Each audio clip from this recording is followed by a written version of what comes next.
He woke to the taste of iron and dust and sun-warmed stone on his tongue, with the wind in his hair and the sky too blue for a world that still contained him.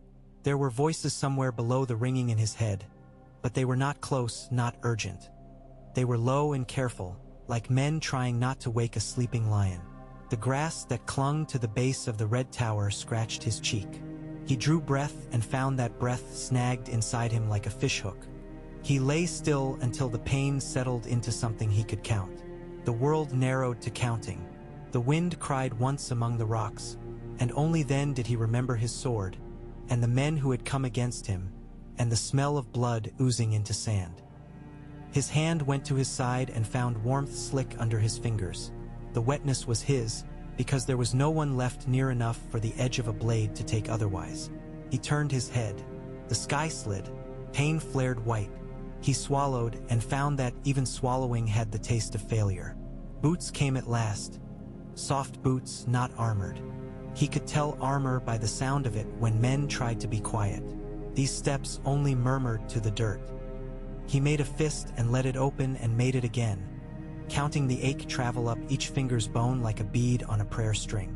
A shape bent over him, a man's face framed in reeds braided into his hair, his eyes solemn as the deep water in marsh pools. "Be still," the man said. "You have already been brave enough." Arthur Dayne closed his eyes because the light behind the lids was gentler, and because it gave him the dignity of refusing to watch another man's pity. The stranger was deft. Arthur recognized deft hands because he had made a practice of them his entire life. The stranger pushed his bloody tunic aside, felt along his ribs, murmured to someone else an instruction that used the word green once and the word sleep twice. Another voice spoke, rougher. He knew where to place himself. He kept the wind and the height and the sun. Even in loss, there's learning there. Arthur knew that voice, took a breath to speak to it, and tasted the hook again. The breath turned into a cough that seemed to shake the tower. When it passed, the world arranged itself around him in new lines. The rougher voice was nearer now. Eddard Stark came into view, face leaner than Arthur remembered, eyes darker. The boy fallen away, the weight of a crown bent over his shoulders even without a king in his country. If Ned Stark meant to finish him, it would be clean. Arthur had that much to console him. He wanted to say, "Thank you for that, if only for that," but he could not find the air to carry it. He had to settle for meeting the man's gaze for a heart's beat, and in that beat he found something that steadied him. Grief lays one man bare to another more thoroughly than any sword. Eddard Stark had stood where Arthur had stood, had watched friends fall, and carried the afterweight. It softened nothing. There was no softening to be had, but it acknowledged. "Be still," said the marshman again, with a steadiness that brooked kings and ghosts alike. "The wound is shallow but wide. It might have caught more. It did not. The gods are stubborn on your account." Arthur might have laughed, once, at the idea of gods spending stubbornness on him. He woke to a different sort of laughter now, more bitter. They would not tire on him before they had finished their mischief. He put his hand over the stranger's reed-plated wrist. "Lyanna," he said with the last of his voice. The name was a knife in the air between them. "Gone from pain," Eddard Stark answered softly. "Gone from pain and sleep. What remains requires the living." He glanced at the reedman, and something passed between them, not unfriendly. "We are in need of his hands." Arthur had not thought to be relieved by any words spoken by Eddard Stark on that day. He let that surprise work on his face because he had no strength to deny it. The marshman brought a skin to his mouth and asked nothing of him except to swallow. Water went into him like forgiveness. "Can you sit?" the marshman asked, and Arthur discovered that he could, which seemed indecent for a man who had meant to die among his friends and make an end of it. The pain sharpened into edges he could understand, contained by the reedman's binding and the gentle inexorability of his hands. He breathed again and did not drown on it. "Reed," said Eddard, "leave us a moment." The marshman did not immediately obey. He placed one palm flat against Arthur's sternum, not pressing, merely resting there, a weight like a hand on a horse's neck when it is spooked. Arthur's heart steadied to it before he knew it had been racing. Only then did the Reed Man rise and move a distance away, putting himself between Arthur and the tower door without making a sentinel's show of it. Eddard Stark sank to a knee beside Arthur and was silent for a time. His hands were bare. There was blood under his ring and in the whorls of his fingertips that no water would lift. Not soon. "There was a time we both dreamed of better songs," he said quietly, eyes on the ground. "I am sorry those were taken from us." "Songs?" Arthur managed, with a rawness in his throat that was not all from bleeding. "Men make them. Men end them. I am not here to strip yours," Eddard said. He looked at Arthur then, directly, without fear or challenge, as if to show the measure of what he offered. "I will not take your sword while you breathe. I will not drag you to court stones to die on them. I will not parade your name so other men may gain by your fall." He let his breath go. The wind moved his hair. It looked almost boyish in that moment, and Arthur hated it for how it pulled. "But there is a child inside this place who must live more than either of us must have vengeance." They did not say the child's name. It would be some other name in any case, not the one that began him. Arthur felt that name struggle inside his chest as if it too wanted air. He had not been tasked to guard the boy. He had not received the white command of it. He had only ever obeyed the quiet of his own knowledge, the thing that lay behind his vows and made a map for them when the path ran under snow. He lifted his head to look at the tower. The stone was so old it had become its own wind, weathered into a shape that would endure another 100 years unless men took it down. "Do you ask?" Arthur said. "Or order?" "You owe me nothing," Eddard Stark said.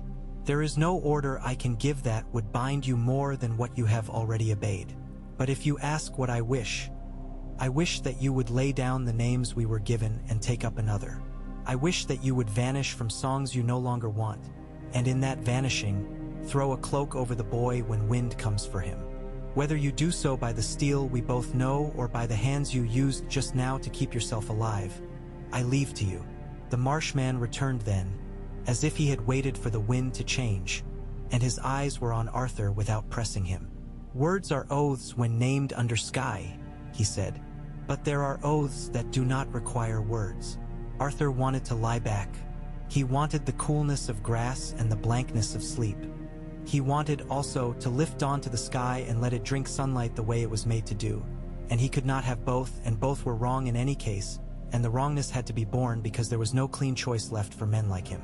"My sword," he said, because he felt naked without naming it. "I will return it," Eddard said.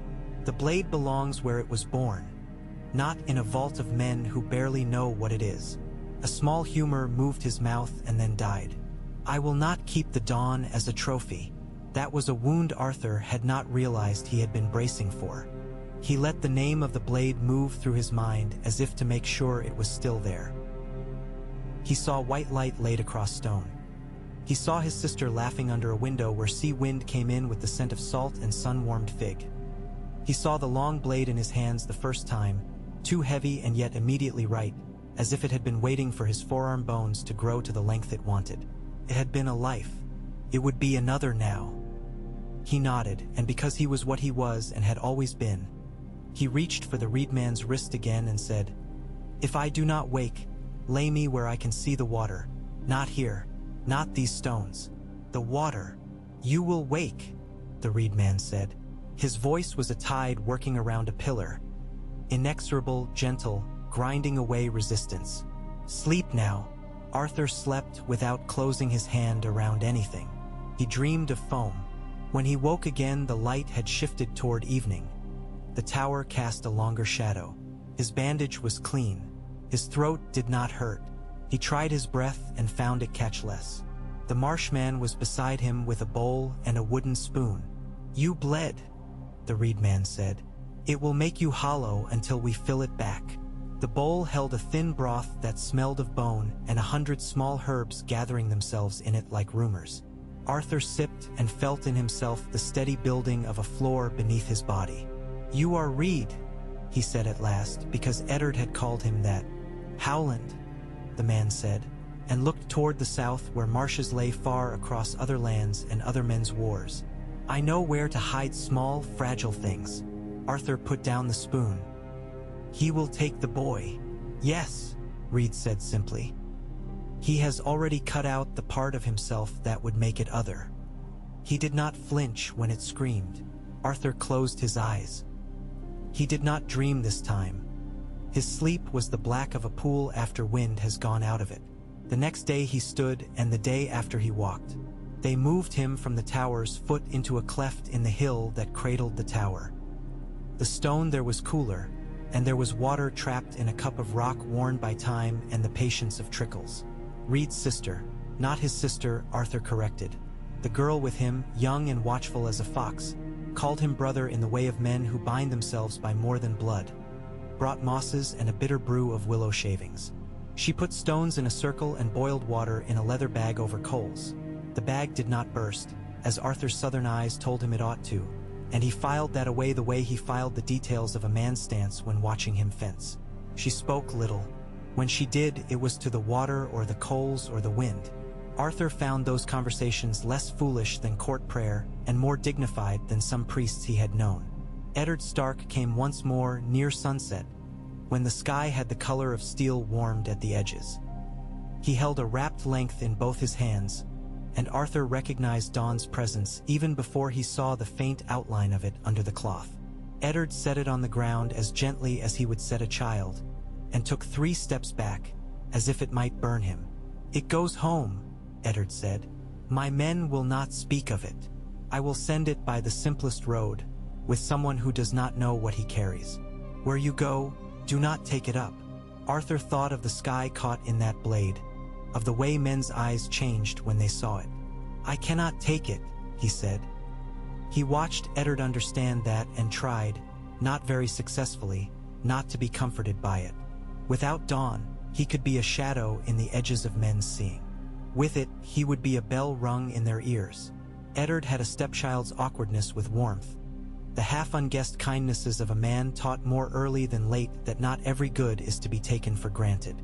It was in his voice when he spoke now, in the way he stayed just long enough for the words to carry weight and did not stay longer to press them into something else. "A boy is leaving here tomorrow. He will not be brought to you.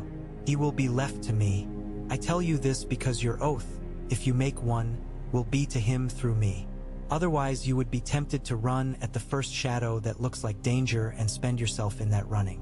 You are worth more to him alive and patient." Arthur nodded.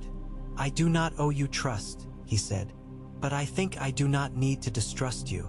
He let air move in and out of his chest. The pain reminded him to be careful.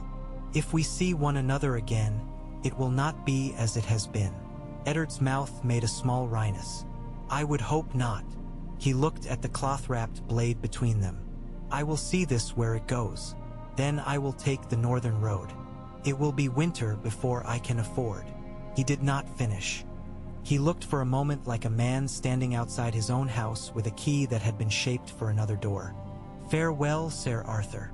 "Not Sir," Arthur said, not because he had earned any other title, but because the name sounded sharp enough to cut him right now, and he would not be cut by it. "Then Arthur," Eddard said, giving back that small thing, which felt larger than either of them had a right to make it. He went, taking with him the wrapped blade and some portion of air. When Arthur could walk without leaning, Reed took him north. He went as a man goes who has left a portion of himself in a place and will not get it back. The landscape changed under their feet. The red of the southern rocks washed out to tawny hills, and then the hills became a long green and the long green turned to old woods. Men's tongues shifted. The stories told at night around little fires shifted too. Reed did not volunteer tales. He coaxed them out of other men with the respectful listening of a midwife. Arthur learned the price of oats in 3 villages and what men believed of the sword singers of the Far East and who had seen a boar with tusks like knives. He paid with silence mostly, and with the few times he could not keep silent about a knot that a pack mule's knotted rope was determined to pull free or a stirrup leather that would definitely break on the next hill. He paid also with small acts, a sack shouldered before a girl's narrow back bent under it, a mud slick made less treacherous by the laying of branches, a stallion's eye steadying under a hand. Reed watched him with the patience of Marsh. He offered Arthur a liver slice when they cooked a rabbit. He put a hand to Arthur's rib bands on the nights when Arthur tried too hard to pretend he did not hurt and murmured to the hurting, as if it were an animal that might be coaxed to lie down. When Arthur asked, he answered, but often he asked first. "Do you think of your home?"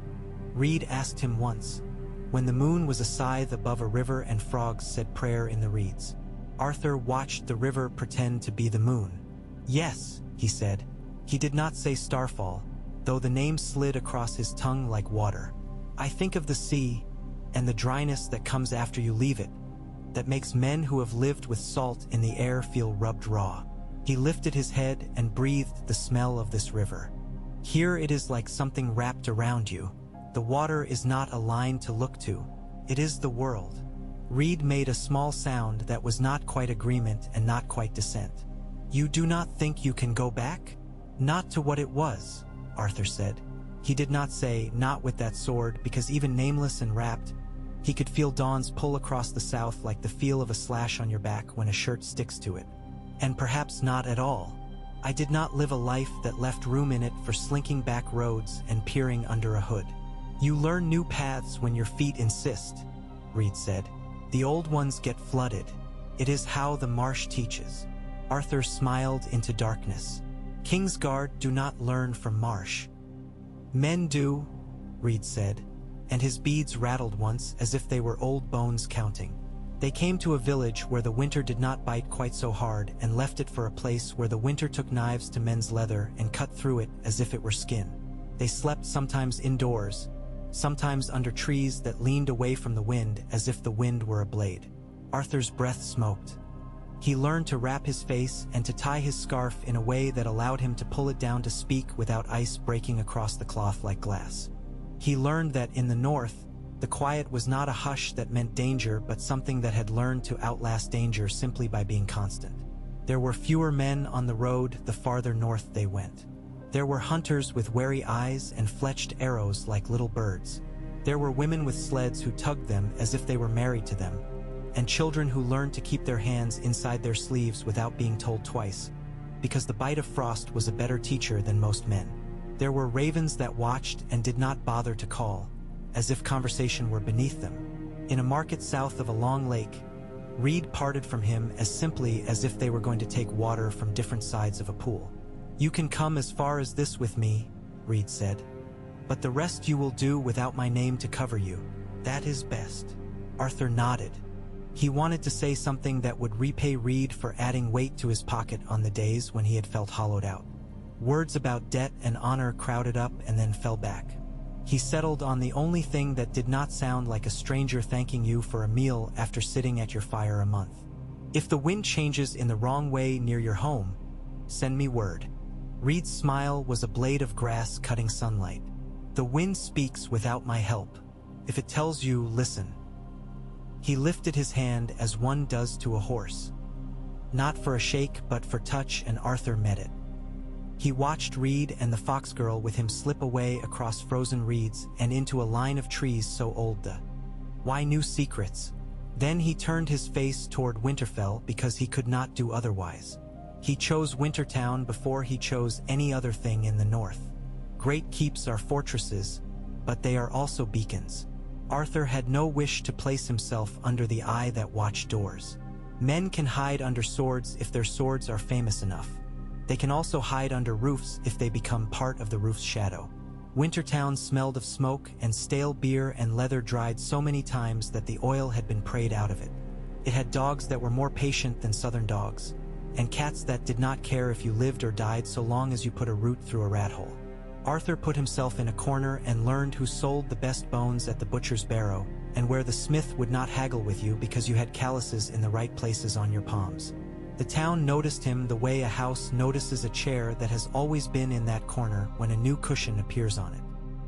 He needed a name and took an old one from a road inn he had eaten at 10 years ago, when he and Prince Rhaegar had ridden in small traveling dress to hear a singer whose voice was said to be a blade of glass. The inn had been called the Moon Spear. The man who owned it could not write his name, so he had asked Rhaegar to draw a moon and a spear on his sign with charcoal so he could copy the shapes and paint. The prince had done it with a seriousness that charmed rather than condescended. The memory made Arthur both ache and straighten. Arden, he told the woman who asked him for a name when he wanted a room and a place by her kitchen fire 3 nights a week in exchange for chopping kindling. Arden of the March. It was neither true nor a lie that would entangle him. She nodded and took his coin as if it were what he had always been called. He brought his sword wrapped in old cloth and stacked it under a bed with other wrapped things. He kept a short blade for small needs and used it only for small needs, so often in fact that it remembered how to be only that and civilized itself. He bought a length of ash and shaved it into a staff and carried it like a man with a wounded leg might carry such a thing, which was perhaps true of him in a way that had nothing to do with legs. Under his shirt his wound knitted. In his head older ones lay open. He went out sometimes to a stand of bare trees near the road that led to the east, and there he moved his body through the forms it had learned so long ago that he could have done them with sleep in his eyes. He made circles with the staff, and only when he was good and warm and the sun had burned through the last stubbornness of frost on the shavings of bark did he shift the staff in his hands until it was a sword in his grip again, an invisible one, and move through the starforms Starfall had taught him. He did not speak the names aloud. He let the names form in him like the breath he exhaled. Morning rises, watchful crane, tail of the comet, falling ember. He had laughed at some of those names when he was 16. At 32 he found them more honest than the names men gave to politics. Men saw him there sometimes. He chose a place where they could see him, for the very act of hiding invites the eye that hunts. He let them talk about him after, about the way his body remembered more than most bodies, about the way he did not strain. He did not teach. He corrected once in a while, by allowing a boy to strike the staff in his hand and then turning that same staff in a slow motion that made the boy see where his feet were wrong. He took payment in bread or a mended strap or once a handful of cloudberries in a plated bark cup that made his mouth water with a memory of a girl laughing. He grew a beard and did not cut his hair. He let it gray where it wanted to gray. He did not hurry it. He saw the Lord of Winterfell in the town sometimes. Eddard Stark was a man who put his body where his laws lay, and he did it without ceremony, walking among his people as if he belonged to the dirt as much as they did. He had learned to carry a weight without categorizing it any longer as burden. He nodded to Arthur once and did not change his pace. The nod was no different from the nod he gave a man who was threshing correctly. Arthur nodded back and kept his eyes level. They never spoke in public. They spoke once in the Godswood. It was late in autumn, and the leaves were either going or holding with the stubbornness of the north. The sheep's-head mushrooms had already been gathered, because the Godswood smelled of a sweetness like fresh bread as much as it did of old secrets. Arthur stood before the heart tree and felt the carved face look past him and through him and at him all at once, as if 1,000 men had carved it and all of them had something different to say. The red sap in the eyes was sticky on the bark. It had caught a single brown leaf and held it there as if in mourning for its own fall. Eddard came in with his head bare. He did not startle the squirrels. That told Arthur the measure of his step. He did not look at the other man while he spoke, but addressed the heart tree as if it would pour his words into the ground and tremble them under stone to where they ought to go. "There is a boy under my roof who thinks a dog loves him more than most men do," he said. "He teaches the dog to sit and to stand and to come. He trains it to find his hand in darkness. He is teaching it to lie and to tell truth, which is not unuseful for a dog." Arthur said nothing. The tree creaked once, as if the wind were pushing at old pain. "If I put a sword in that boy's hand, he will never forget where it came from. He will remember the weight and he will mistake the weight for love. A boy's love knows nothing of economies, but he has my blood, and something else's. He should not grow to a man without learning that weight can be used for good as much as for harm." Eddard's NDS opened and shut again. "I cannot teach him what I was taught, because the man who taught me is Bones. There is a man who could teach him what his life will demand of him, but that man is Bones too, or should be, and so he is not. Say a thing in my wood, and I will not know it outside of it. I will not know your name here, and I will not know it on the road. But on the road I will know you. The boy will not know you at all until he is ready to know something like you. You ask me to make a thing with my hands that I do not get to name, Arthur said. He felt the absurd urge to laugh, because that had been the story of his life even when other men had written it as the tale of a man who named himself. I ask you to guard what can be guarded without owning it, Eddard said. He was not a poet. The North had knocked whatever lyric had been born in him into plainer tasks. But it had not knocked out honesty, at least. Will you? Arthur looked at him, and then at the tree, and at the way its roots coiled into the small pond until the water was made by their presence as much as by the sky. He did not kneel to the tree, because the tree did not require it. He did not kneel to Eddard Stark, because Eddard Stark would have been offended by the drama. He knelt to the idea of the thing.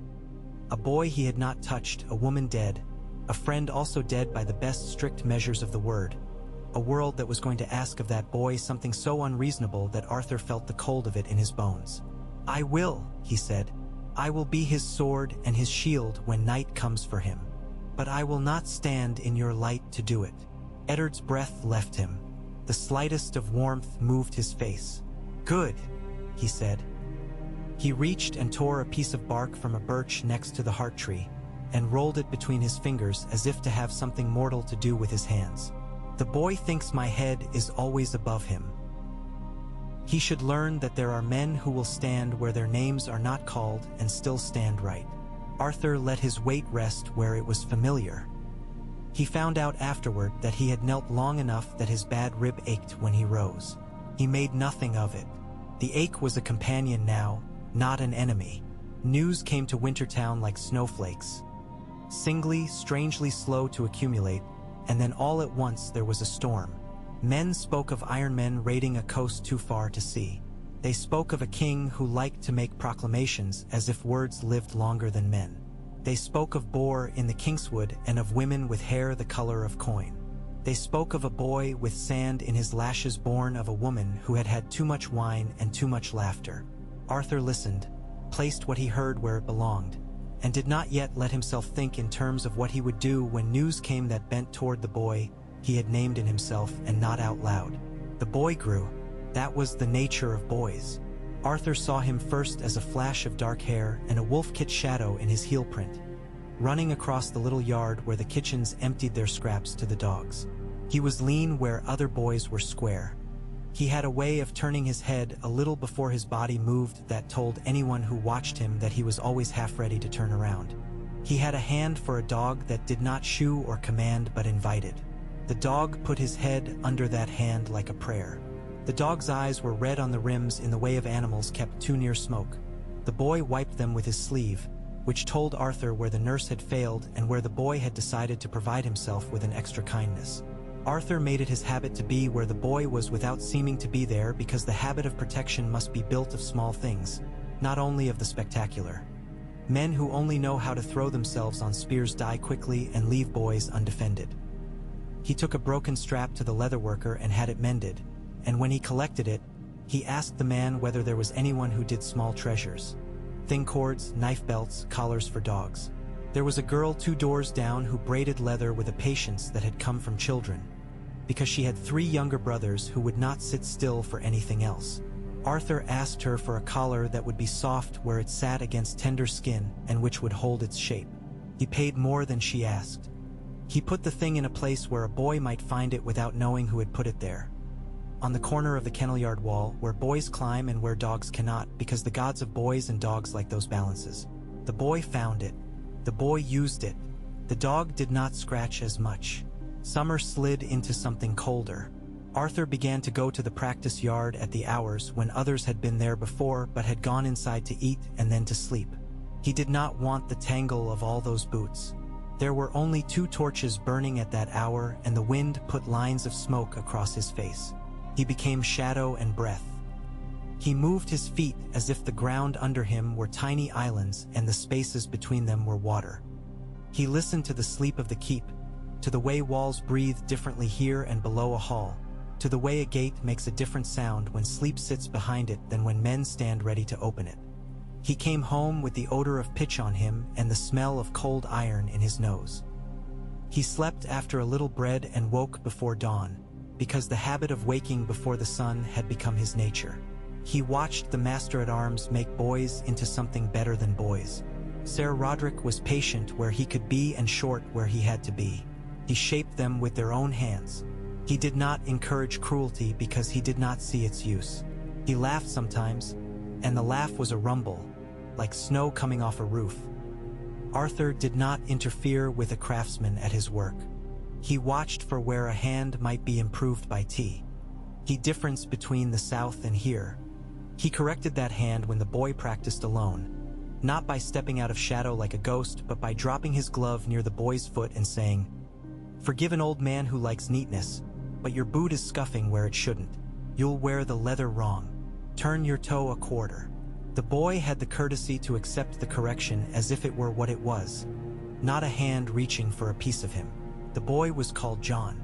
Arthur said the name in his mouth once in the empty room where he slept and found that his throat tightened and his eyes did something he had not allowed them to do since the tower. He did not let himself do it again. He was not the man to weep over the names of children. He was the man to keep their names unsaid and intact by the things he did with his silent hands. When the wolf pups came to the keep, because the gods of the north have a sense of humor that often requires blood, the boy came into the yard with a white thing in his arms that did not fight him. It lay against his chest with the complete trusting relaxation of a creature certain that it has found its true place against the skin of the world. Arthur stood beneath the lintel of the small hall and watched the boy look at the tiny red eyes of that creature and understood then that, for all the things he had known about the boy, there was a new one now that would make a difference to everything. The boy would choose a thing that was not like other things and love it because of that and not despite it. That kind of love was a sword, cut differently. It also cut the man who held it. There were nights when Arthur woke because the sky had changed. Not because of wind or rain or thunder, the north had those in honest abundance, but because of a thinness that crept over the snow and across it as if it were a voice speaking from far down a corridor. He did not like those nights. The fire would look healthy and then the warmth from it would seem to forget the room it was in. He would add wood and the flame would grow high and the warmth would continue to go elsewhere. He took to hanging a strip of iron near the hearth on those nights. It did nothing. It gave him something to pretend to control. He went to the gods' wood the morning after one such night. The pool wore ice along its edges and the patch of ground to the west of the heart tree had frost needles like a horse's sweat drying after a long ride. He stood and listened. It was difficult to set the new thin voice apart from the usual voices of cold and the old tree and his own remembering. He closed his eyes and breathed evenly and let his hearing go deeper than habit. He found it then, like a hair lying across his hand that his fingers could not feel but his palm could. A slight cold that was not of weather. It was as if someone had opened a door to a cellar where no one had cooked or slept or told stories for a long time, and the air of that forgotten place was bleeding across the threshold. He had known cold before. He had ridden into dawns where his breath had frozen in his beard to the point where he had broken it off and sucked the ice like candy. This was not that. He had never known a cold that was indifferent to men and their houses, a cold that did not even dislike them, a cold that could not be bargained with because it did not recognize the premise of bargaining. He put his hand on the bark of the heart tree and felt nothing under it but the tree's old, stubborn life. He bowed his head to it, not in worship, but as one bows to a veteran in the street. "I will keep him warm," he said to the rough red eyes. "You do your part." It was arrogant to speak to a tree and practical, and both of those things lived easily in him together. Without the bright marker of the blade he had been, Arthur found that he could be useful in 100 small seams that run through the fabric of a lord's holding. For all that the North prided itself on its bluntness and the open way it put down trouble by bringing out men and dealing with it, there were still seams, because people make them whether they know they make them or not. There were men in Wintertown who had never trusted entirely the Lord's soft assurances that a bastard under his roof harmed nothing. They had their own bastard sons and daughters who had their own loves, and they resented Winterfell for the ease with which it could afford to be charitable. Arthur drank with those men and did not invite their confidences. He waited for anger to show itself so he could steer it toward something that looked like use. He made sure they had work that would wear them to their beds. He listened to small grievances and did not mock them by calling them small. The man whose wife died of a fever the winter she was 30 and who had watched her sit upright on the bed and ask him if he was cold when she was burning. The story had little to do with politics and everything to do with how that man looked at young, healthy mothers now. Arthur did not tell him he was wrong. He gave him a task that would keep him away from the well at the hour when women fetched water with their hair loose. He gave him another task the week after, so that the man thought the first had been coincidence and the second simple practicality. He made himself known to the blacksmith by not offering advice and then by offering a single piece of advice that saved a day's worth of work. Micken was the kind of man who went toward older men the way iron moves toward a magnet when it is already hot. He grunted his thanks in a way that said the advice had been stored and accounted for. He began to let Arthur fix small things. Arthur had bought himself access to a place where iron cooled. In the kitchens he made himself known by eating what he was given and thanking each woman at the table in turn the way they thanked the meat, without fuss. He did not tell the girl who burned the bread that she had let herself talk while she should have counted. He waited until she burned it a second time and then asked her to show him how she was counting. He showed her a way to count by breaking bread that miraculously produced no burned bread for a month. "Arden," she said, with an affection that belonged to men who made kitchens run and rarely to the kind of men Arthur had been. He answered to the name as if he had always been that. It was saving him as surely as any blade ever had. He did not keep himself only in Wintertown. Eddard sent for him once after a long day in which a message had come from a holdfast on the edge of the Wolfswood that spoke of things with eyes like ice. The messenger told his story badly. It was the mark of men who are telling truth and also choking on fear. Good liars choose their details with the neatness of a seamstress. Eddard summoned men he trusted to go and look, not to fight. Arthur let himself be among them. Ser Roderick went, and Jory Castle, and a man from the kennels whose dogs could be trusted not to eat what they hunted if told not to. Arthur went as a man with a staff and a short blade and a plain bow he used well enough and not beautifully. The Wolfswood at night could be worshipful and terrifying at once. The space between trees seemed to widen and narrow with the breathing of things you could not see. They moved slowly. They did not speak more than they had to. The dogs turned their heads sometimes for no reason, and Arthur learned to notice which patches of darkness meant rabbit or fox and which just meant dark. There was a clearing that had a frozen puddle in it as perfectly smooth as a sliver of mirror. The dogs avoided it. One put its paw down on it and flinched as if the cold had bitten through old scar. Arthur went to the edge of the puddle and sniffed and smelled nothing, and that itself smelled like something. Jory crouched and touched the ice with the back of his hand. His eyes widened. He did not turn his hand over. Arthur admired him for that. A soldier's understanding of temper, even of his own skin's temper. "Cold like a coin," Jory murmured. "It is warmer than that," Arthur said softly. "That is what is wrong." He stood and made his mind go empty so that his eyes could see past thinking. There were prints leading into the clearing. There were prints leading out. They had the shape of a man's boot to them, and then at the edge of the puddle they stopped, as if the space that contained boot prints had been replaced with a space that did not require prints. He did not like the way the hair along his arms lifted. He was not a superstitious man. Superstition wastes the attention a good swordsman ought to spend on edges and balance. But he had learned in the past months that there was a difference between superstition and the quiet honoring of facts for which you have no words yet. They returned in the morning with the dogs tired and the men careful in their quiet. Eddard listened and did not rush to knock the story into shape. He sat with it as if it were a fire that would not catch, and he knew that blowing too hard would kill even the small ember there. "Winter is the name we give to what does not love us," he said at last, as if speaking to himself as much as to them. "We will not suppose it is human-shaped out of convenience." He rubbed one hand along the other forearm, as if an old ache had nudged its way into the day.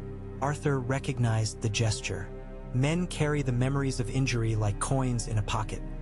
Sometimes their fingers find the old coin without meaning to. He was careful not to make a fretful habit of watching John too closely in public. Boys sense a gaze even through a crowd. They go toward it or away from it depending upon the angle of their hunger. Arthur wanted neither. He wanted the boy to grow as if it were the most ordinary thing, to be a man whose feet were his feet and not a man perpetually looking over his shoulder for permission. He took the measure of the boys around John and found them a good collection. The Lord's true-born with honest tempers and an over-tendency to assume that honor lived in them because they were told it did. The girl who had her laces wrong and her hair within a heartbeat of falling down and who would rather play with sticks than with the embroidered vests that had been laid out for her. The smaller ones who were all elbows and courage. He found that when Arya Stark looked at him, she looked as if she were trying to see what he was made of, and not what their neighbors said he was made of. He liked her for that. He also calculated that she would find trouble before it found her, and prepared his ankles and wrists for the rescue of a child who would assume she could climb walls because walls existed to be climbed. It happened on a day of a wind that cut like little teeth. Arya had found a new way to get onto a roof and came down the new way as if it were the old. The toe of her boot found air instead of stone. Arthur's body moved the way it had before he had learned to call it a body, the way it had when it was just an animal trained to move in certain shapes. He did not catch her. Catching breaks shoulder joints. He placed his staff where she would hit it with the side of her body and it would slow her just enough that the snow would finish the stopping. She lay there on her back and looked up at him as if he were a strange sort of tree. "Thank you," she said, in a voice that would have been a boy's in another house, or a far less indulged girl's elsewhere. It was not gratitude. It was a report of a completed event. "You will have a taller fall later," Arthur said. "You should be ready to make yourself into a shape that stops well before then. Pick something that frightens you and practice falling near it." She considered this and sat up, like the pond where the reeds make hissing sounds. "Yes," he said, and was grateful for the reed man inside that answer, because he would not have thought of it without him. Not alone. She rolled her eyes in a way that made him understand why gods invented parents. "I'm not stupid. I did not say you were," he answered gently. "The cleverest children are the ones who try to be brave alone. The clever ones die because they insist upon their cleverness. Take a boy with more muscle than you." She thought about the boys with more muscle than she had and made a face as if she had smelled a bad stew. He did not correct the face. He was not her father and did not own her expression. He only nodded once and said, "Go breathe somewhere warmer," and watched her scamper off with a new sort of caution in the set of her feet. There. That was how to teach a child who did not belong to you, as if you were handing her a thing that would break and you were sure she would set it down carefully once she understood that. John was older now. He had learned to lean on one hip when he listened, as if to prepare a place in his body where he could store what he learned. He had hands that were not yet larger than his wrists knew what to do with.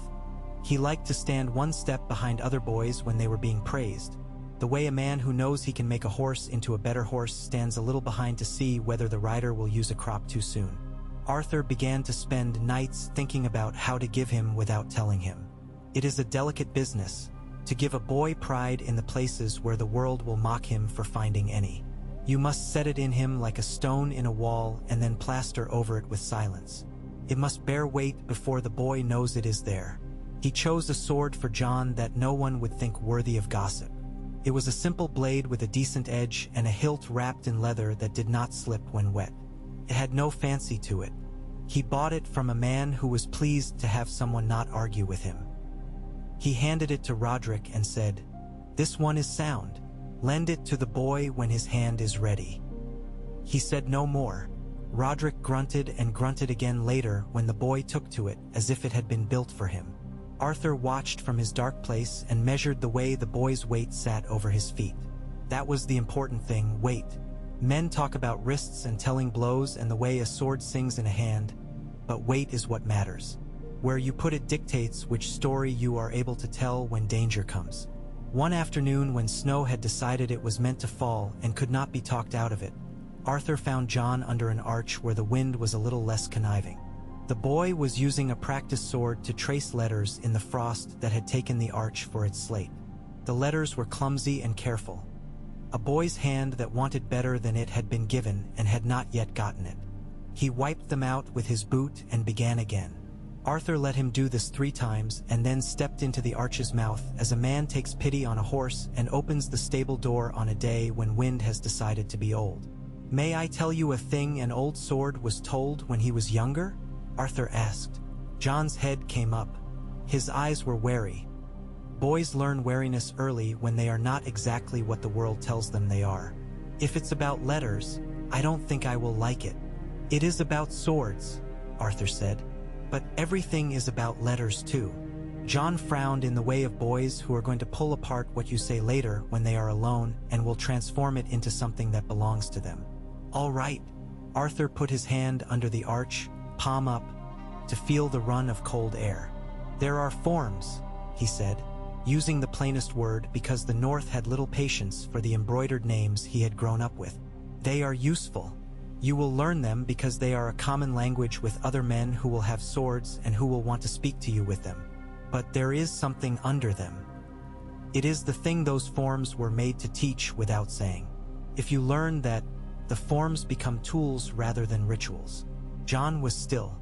Clever boy. He had learned that stillness reads like respect to older men. Arthur approved and filed away the approval and did not let it change his face. "What is the under thing?" the boy asked. Arthur thought of using the words he had always used and then let them go. "Balance," he said. "But not your body. That comes, yes. Your breath, your head, your judgment. Men who die by the sword often feel for it first. They put their hand on it and the sword tells their hand to draw it. You must know when to let your hand obey and when to tell your hand to stay for a breath or for two. That is all the difference in the world sometimes. 2 breaths. Learn to count them." "To count?" Jon asked, half laughter in it. "Like bread." "Yes," Arthur said. He could have laughed too and didn't. "Like bread. Find a way to count that cannot be taken from you when your fear changes your seeing. I used the stars. They told me where I was whether or not men were lying to me. Here you cannot always see them. Find something else.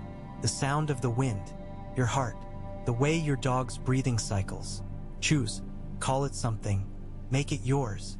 The boy looked at his practice sword and at his feet and at the arch that sounds made up, he said, and then added with a kind of honesty Arthur recognized and respected.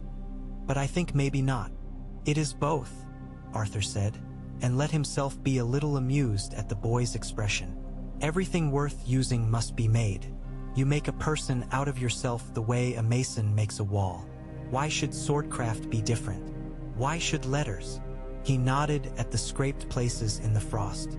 The boy flushed but held his chin level. "I'm practicing." "I know."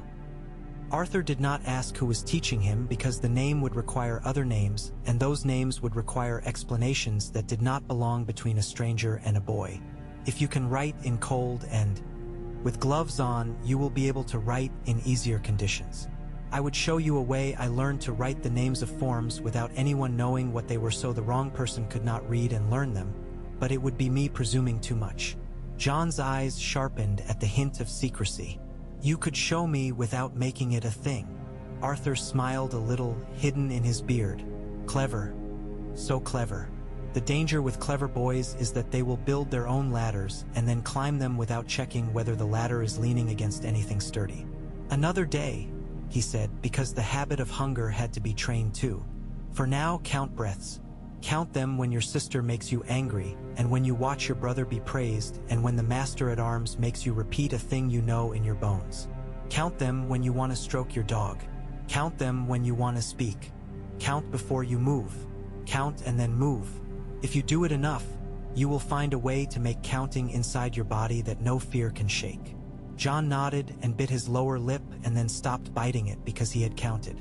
Arthur left him under the arch and went into the day with a small quiet in him. He did not permit himself often. This then was the work. To knit things so small they looked like nothing until suddenly they were a garment that covered a boy from a winter that did not care what name he called himself at night. Visitors came to Winterfell. They always had and always would because the great houses are crossroads as well as fortresses. Benjen Stark came through mostly alone, because the Night's Watch had made him a man who was rarely in the mood for the chatter of men who had never stood on a wall higher than their ambition. He and Arthur crossed once at the alehouse as men cross who have both slept in snow without complaining and whose bodies recognize one another as fellow citizens of a hard country. Dayne looked at him over a mug and tilted his head. "You've put in your years," he said speculatively. Arthur did not hide behind false modesty. "Enough to have learned that a man is always a beginner," he said. Dayne laughed. A short, sharp sound. "The wall likes men who think like that." He drank and set the mug down as a statement. "We need men at the wall. We always need men. But we need people more who will make boys into men before the wall gets them." "I make bread," Arthur said simply. It was the safest answer. Dayne shrugged, but there was a sliver of interest in it. "Bread keeps men alive." He looked into his ale as if there were stars gathered there. "Cold winds been bitterer up there. The crows are jumpier. The old men sleep less. The dogs pick their paws up and look at the ground like it's something new. I don't like anything about that. Old Nan will tell you stories. Let her. But be ready to put your hand where the story requires it. Men tell story like spinning thread. Someone must weave it." Arthur nodded because there were things that did not require answer. They parted then as men part who have seen one another. The seasons did the things seasons do, and as they did them, Arthur learned the cycles of Winterfell's breathing. He learned the nights when the kitchens roasted meat for longer than usual because the Lord's lady wished to eat after a day at her needle with women from small holdings who brought gossip as deftly as they brought skeins. He learned the days when the Lord was at odds with himself because the choices he made bent his own laws in the service of mercy. He learned the way the ravens sounded when the message they carried would open someone's life like a cut and flood it with a new kind of weather. He learned the way a boy looked when he had been praised by a man he had not meant to be watching. He allowed himself once to go to the crypts. He did it at night, after the torches had burned low and the men on watch had warmed their hands and told one another the same stories they always told at that hour. He had learned where the keys were. He knew how to return them without the kind of disturbance that would send men running to count them. He took a single candle. The crypts breathed out their wet stone breath and their long, slow judging. He moved down among men whose faces had been carved with a competence that had become too familiar to be admired. The wolves at their feet were all one wolf and all different. He could have closed his eyes and stuck out his hand and made himself accept what name his finger landed upon. He did not. He let himself go where his body meant him to go, and it was to her. The statue had her face. It was odd to think of a statue carved in cold stone as having her face and not the other way round. The statue had plainly been done by a man who had not known her and had had to guess at the exact angle of her mouth by asking other men who had loved her to stop weeping long enough to talk. The carver had put there a tenderness that had perhaps not existed, but that suited a story men like to tell themselves. Arthur looked at it and judged it too sweet and then too harsh and then neither of those things but an honest man's attempt to draw a shape around a loss that would not keep its deceptions in the places men asked it to keep them. He put one hand on stone as if to beg warmth of it, and he whispered a name against a shape that had no ears and perhaps did not need them. "I have placed my oath in the hands of men I would not have thought to trust," he said. "I have let go what made me myself because what I was could not remain without endangering something weightier than me. I do not know whether ghosts laugh. If you do, I would ask that you save it for after. For now, bend your laughter into silence and let me pass. Let him live long enough that my oath grows old around him." He let his hand fall. The stone did not reply. It did not need to. In the market that winter he met a man from the south who had nown the Dayne colors, and the man squinted at him over a bushel of onions and then walked past. Arthur felt nothing except the quickness that comes with understanding how a life balances in a moment. He had lived long enough inside danger to know that sometimes the point of a sword is the price of an onion. But the man did not turn. He spoke to a tanner with an accent that made Arthur want to rub the sand out of his own mouth. Later that day Arthur bought the tanner's best hide and had it cut into strips. He made himself straps that were better than the ones he had. He did not change his walk or his corner or his way of holding the staff because changing too much is as loud as shouting. But he watched the crowd for the shape of the man's shoulders and saw them again 2 days later heading south out of town in a way that spoke only of errands and not of vengeance. And he allowed the part of him that had not drawn in breath since the onion market to breathe again. He dreamed of the blade sometimes. He did not fight those dreams because that way a man goes when he fights his own mind is toward madness. The blade came to him not as a weapon but as a sound, a high sound like two bits of glass meeting in a cold room. He did not reach for it in the dream. He let it sing and then let it go. Once in waking he thought he saw a brightness on the horizon in the south that could not be the sun because the sun was elsewhere. He stood in the yard a long time with that brightness laid across his eyes like a trick of wind. He did not speak of it even to the gods would. Talking about wine does not quench thirst. John came to him again under a different arch, and this time his hands were tight on the practice sword, not because of fear but because of a gnawing that happens when a boy has eaten praise and it has tasted like something but turned out not to be enough to fill him. "I cannot beat Rob," he said abruptly. "It doesn't matter if I move faster. He outweighs me. He just puts his weight on me and I am done." Arthur thought about how to answer and chose the truth that would not turn into pride. "Rob should outweigh you. His body is fruited earlier than yours. There will be men later who outweigh him. He will have to learn to turn that weight into something else then, as you must now. You have been given the gift early. Use it." "What gift?" John asked, sullen as boys are when they hate the word gift applied to their frustration. "The knowledge that strength is a thing you make and not only inherit," Arthur said. "Footwork first. The ground is a weapon. People forget that. They mistake the villain or the hero for the edge of the blade and forget the bog that took a hero's weight and made it doom. Your feet can put a bog under a man.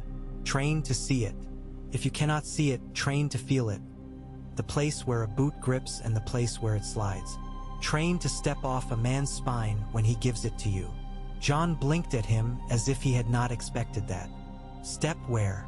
"With a blade, men protect their hearts and throats. With their stance, they give you their spine and do not notice. Learn to watch the small of a back when a man lunges. There is a moment where it is yours. Tells you whether to turn his blade or to take it. You do not need to beat Rob. You need to teach your body to know what men give away in their pride." John looked startled, and then he laughed aloud. One clean sound, not unkind. "He's proud," he admitted. "He keeps telling me he's proud of me and of himself. I would like to be proud." "You may be," Arthur said, "when it does not make a noise so large it gets in the way of your hearing the floor." He watched the boy struggle with that and treasure it in his sullen way. He was glad that he had not become the kind of teacher who starved a boy of laughter because he thought it too dear. Laughter saves a man from breaking when he bends a long time. Winter bit in and let go. It did it again, like a boy practicing the same form for the 100th time and finding that the 100th is not so different from the 12th except inside his bones. The white wolf grew into his fur like a thundercloud filling the space over a hill. The boy grew into his sword at a slower pace and in a straighter line. The Lord of Winterfell lost sleep over things that had nothing to do with war and everything to do with children. The Lady of Winterfell moved through rooms without so much as a hair out of place and made the air behind her more quiet by the order she put into it. Arthur treated her as if she were a wall that might suddenly turn into a gate. She never did. News from the south acquired oil and flame. There were banners that were lifted too often against men who had once eaten at the same table. The king was a man who liked noise. Arthur had known how to please such men once. He would have had to become a man with bells sewn into his sleeves again to have a place there. He did not intend to do that. He carried wood when the girl with the brothers needed wood carried, and he took a boy to the healer when the boy cut his hand and tried to make his mother not notice because boys hate being the cause of their mothers being made to notice. He slept and dreamed and woke and did not go south. In the second winter after he came north, the thin cold became a little thicker. He would have called it a thickness except that insulted the north. Here thick cold is a table to put your bread on. This was a different thing. It settled along the backs of his hands first. He rubbed his knuckles. The knuckles did not change. When Benjen came through that winter, he was sharper, angrier, like a blade that has been sharpened past mere usefulness and is now in danger of shaving away the hand that wields it. "Something's off," Benjen said, in a tone that was sick of its own repetition. He rubbed at his wrist as if a shackle lay there. "Boys deny what they see when the seeing makes them afraid they will be made. into men before they are ready. Old men deny because they don't want to be made into boys again. The best men deny because they want a little more time to put down what is in their arms before they take up what must be taken. I am tired of denial and cannot live without it. Arthur put ale in front of him and let silence make a cushion. What will you do? He asked finally. Ride, Benjen said. Into dark. It is what we do. I am looking for men who can tell where the dark begins by something other than the absence of light. He glanced up. You, old man, you show a boy how to count breaths. Have you counted your own lately? Yes, Arthur said. Every night. He did not add, when the cold asks me to forget the number that comes after 2. Benjen stared at him as if the ale had turned into something like truth at the bottom of his mug. Good, he said. If I do not come back, tell the boy not to be an idiot. Arthur laughed without joy. Which boy? All of them, Benjen said, and went out into weather that did not care for men's ease. One morning late that year, when the birds had grown silent even for birds and the dogs had decided as one creature to urinate exactly at the threshold and sulk, Arthur went to the gods' wood because his blood told him to. He entered and the air changed. The heart tree's face looked older. He had not thought that possible. He put his hand on its bark and the bark was the same old stubbornness it had always been, but his hand was cooler against it than usual. The pool held a skin of ice again, but only on the side where the roots went into it. That was wrong. He walked around the pool and the ice thickened on the side that was near the open air. That was also wrong. He did not understand any of it, and every piece of him understood it completely. He knelt and put the flat of his hand to the ice, not the back. The cold went up his arm like something testing where his veins lay. He spoke aloud because some things require the air to carry them. I will be there. He did not define there because the word did not have a place in it yet. He stood and left the gods' wood and found that men in the yard moved more quickly without looking as if they were moving quickly. That is what winter does to men who know it well. He found John in the practice yard, and the boy turned when Arthur entered in a way that made him think the boy would survive where other boys did not, because he had learned to read the shape of a man's breath before the man spoke. The North had taught him that, but Arthur had taught him how to count under it. Move as if the floor is your friend, Arthur said, as he had said 100 times. This floor, that floor, the floor beyond. John's practice sword paused. He nodded.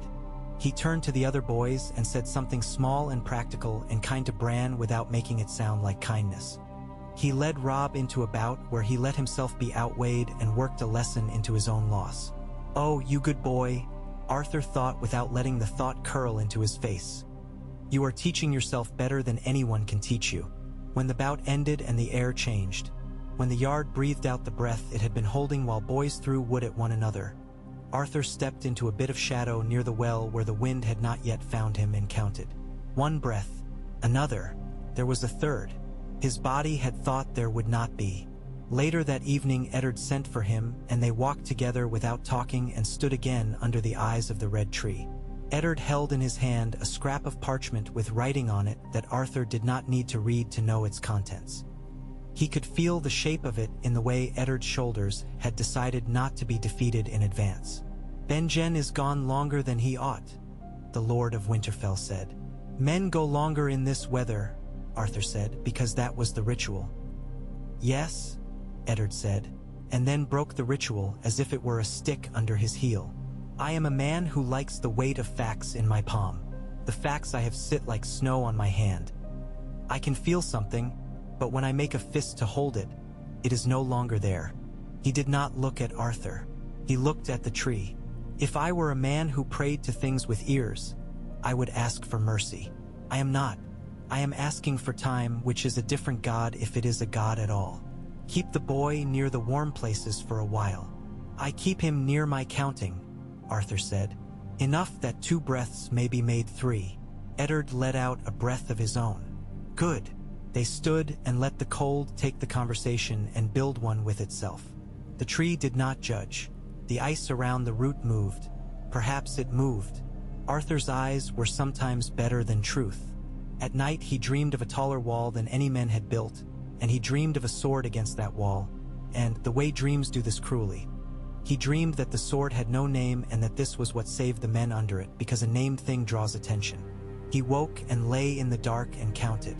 He called the breaths by old names while the new world asked for new names. He discovered that this is how men honor the dead and guard the living at once, by letting something old be the scaffolding on which a new thing is put up without crashing to the ground. Spring made a show of returning and then thought better of it for a fortnight. During those 2 weeks, he saw the boy with the white wolf at his heels walk with his head a little higher and understood that John had discovered that the absence of a title was not a pocket with a hole in it after all, that perhaps it could carry weight of a different kind. He had not learned it from a lecture. He had learned it from doing, which is the only way that lesson sticks. Arthur took the boy to the arch again and showed him then, because he had earned it, the way he had been taught to write the secret names of the forms. He wrote them with the tip of the practiced sword on the frost and then scuffed them out as a man hides tracks. He let John try. The boy's hand shook because he was cold, and because he cared. In the end, he managed it without making it too strange to be practical. He looked up at Arthur and did not say thank you, because sometimes gratitude makes a gift smaller by wrapping it in paper that makes too much noise. Arthur nodded at him and went away. He had, after all, bread to buy and an old man's things to do. He took up his staff and walked into the town and made himself into the shape of every other man who had learned to carry himself without wanting the sky to notice. The ravens would come soon enough with news that would scratch their claws on the air and make men duck without meaning to. The long road would bring strangers with names that would turn into songs or into curses depending upon the ear that received them. Arthur would wake one morning and find that the world had turned him so that he was facing a place he had not thought to see again, where a white blade lying in a quiet room might want the touch of his hand like a horse calls to a boy at dawn. He would be asked, perhaps, to make a different kind of oath with the same old words. He would meet the night again and find it older than he was. He would stand between a boy and the thing that wants to teach boys the one lesson that cannot be forgotten and ought never be learned. But all that was tomorrow's business. That evening he sat at a table with a wooden bowl of stew in front of him and ate the first spoonful and knew the girl had gotten the timing right and the bread not burned, and he felt the small warm victory of a meal correctly cooked. He swallowed. He counted. He let himself rest in the space between two breaths, as if it were a room with a window in it where you could stand and watch snow and be warm and not think about the world at all for a moment, and then go back into that world with your body arranged around your vow the way you make your cloak wrap around your shoulders before you step out into weather. He rose from the table and went out to the yard. Snow fell with the steadiness of an old man telling a story he has told before and will tell again until there is no one left to listen. Arthur stood and let it settle on his shoulders. He put his hand to the small of his back and felt his own spine. He smiled without needing a witness, turned his face toward the keep where a boy slept, and let the night speak its name in silence while he counted, one breath and another. The next morning had the kind of hush that only starts before light finds the ground, the hush of a house deciding itself. He woke into it and listened. The hearth had gone to a shadow of ember. A single line of orange lay like a seam beneath the ash. One breath, another. After the third, he sat up and swung his feet to the floor, and the floor told his soles the story of the night. A steady cold with no malice, the honest laborer variety. He dressed with careful hands. Care is a slow language, keeps a man honest without making a sermon of him. In the yard, the snow took weight without complaint. His boots pressed ovals into it the way a thumb makes its print in dough. Smoke lifted from roofs as if it did not want to be caught. The sour smell of last night's ale mixed with dog and straw and the distant iron tingle of the smith's morning fire. He crossed to the stable to see to the old gray they called Moth for the dust color along his fetlocks. Moth snuffed his sleeve and blew steam on his wrist. Arthur ran a cloth along the horse's neck with the methodical affection he gave all the creatures that knew how to bear weight willingly. Arden, the stable boy Yell, came around a stall with a pitchfork. Yell's teeth had a gap in them that made a whistle when he laughed. He was stingy with that laugh in other men's company but generous when alone with animals. "You going to the ice road today?" "If the road will have me," Arthur said. "Moth's shoulder needs work more than rest, and a walk has a way of telling you what your body would lie about." Yell's eyes slipped toward the keep as if the stone could overhear his caution. They say a raven came. Lord Stark was up late. They say many things, Arthur answered, which made Yell grin because it said without saying that the man had heard the same rumor and would not be caught like a fish on its hook. He fed the horse and left him to his hay. In the kitchens, the girl with the brothers had the ovens breathing right, and the first loaves came out with a crust that cracked like bark under a boot. Arthur took his share and carried it into the yard to let the cold put its edge on it while the steam rose. There he stood beneath a lintel, watching the morning convince itself to arrive. The boy came down the steps with his wolf padding silent at his heel. Ghost's white was not the clean page of freshly fallen snow. It was an older white, the color of canvas that has seen storms and washed sound and gone a little tallow-shaded where habit rubs. His red eyes took what they saw and kept it. He did not waste looking. Jon had that look too, though his was a boy's version negotiated with self-consciousness. His hair was tied back with a strip of leather that had been cut too long and left to trail. Practical improvisation, but it would catch on branches. Arthur made a small note and let the note sit. A man must choose the timing of advice as carefully as he chooses its content. Arden, Jon said, hesitating as if to gauge whether the morning had made the man he greeted more or less approachable. Boy, Arthur said, with the warmth he allowed himself inside that word. Is there a thing you mean to learn with your hands today, or only with your ears? Jon looked at his palms. They were nicked across the heel from wood and from rope, good wounds for a boy to own. Both, if I have senses left after the first lesson. Roderick says weight belongs to the feet first. Roderick is a man whose truths sit clean on the table, Arthur said. Come to the side yard when you have eaten. Leave your pride there at the post with your cloak. It catches on door latches and slows a boy more than a wet boot. Will you be teaching me to fall again? Jon asked, that wry twist in his mouth as if he were braced for laughter and hoping to deserve it. I will be teaching you not to need to, Arthur said, and watched the boy's eyes flicker with honest impatience and then settle because he remembered to count. They met beneath a strip of sky that had burned a pale copper where winter sun showed itself. The yard was a hard place, stamped flat by men's boots and boys and the square sleds that dragged barrels. He had chosen that place because it was honest underfoot. Some lessons you learn on treacherous ground. Some should be taught where the ground will not conspire against the learner. Stand where you think you are strongest, Arthur said. Jon planted his feet and set his shoulders as Roderick had taught him and as Arthur had not untaught him. The boy's weight ran down into his heels in the way of boys who like to be sure they are on the ground and not hovering above it.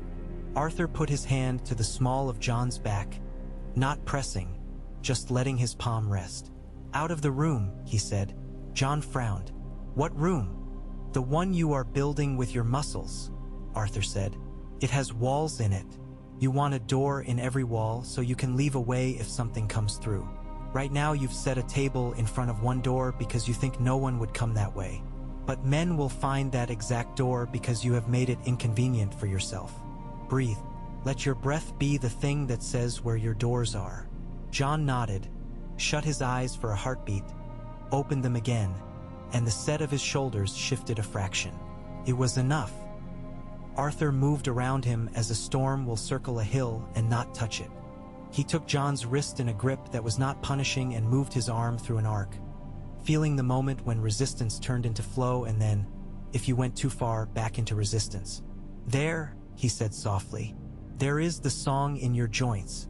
Learn where it changes key. I never knew joints could sing, Jon said dryly.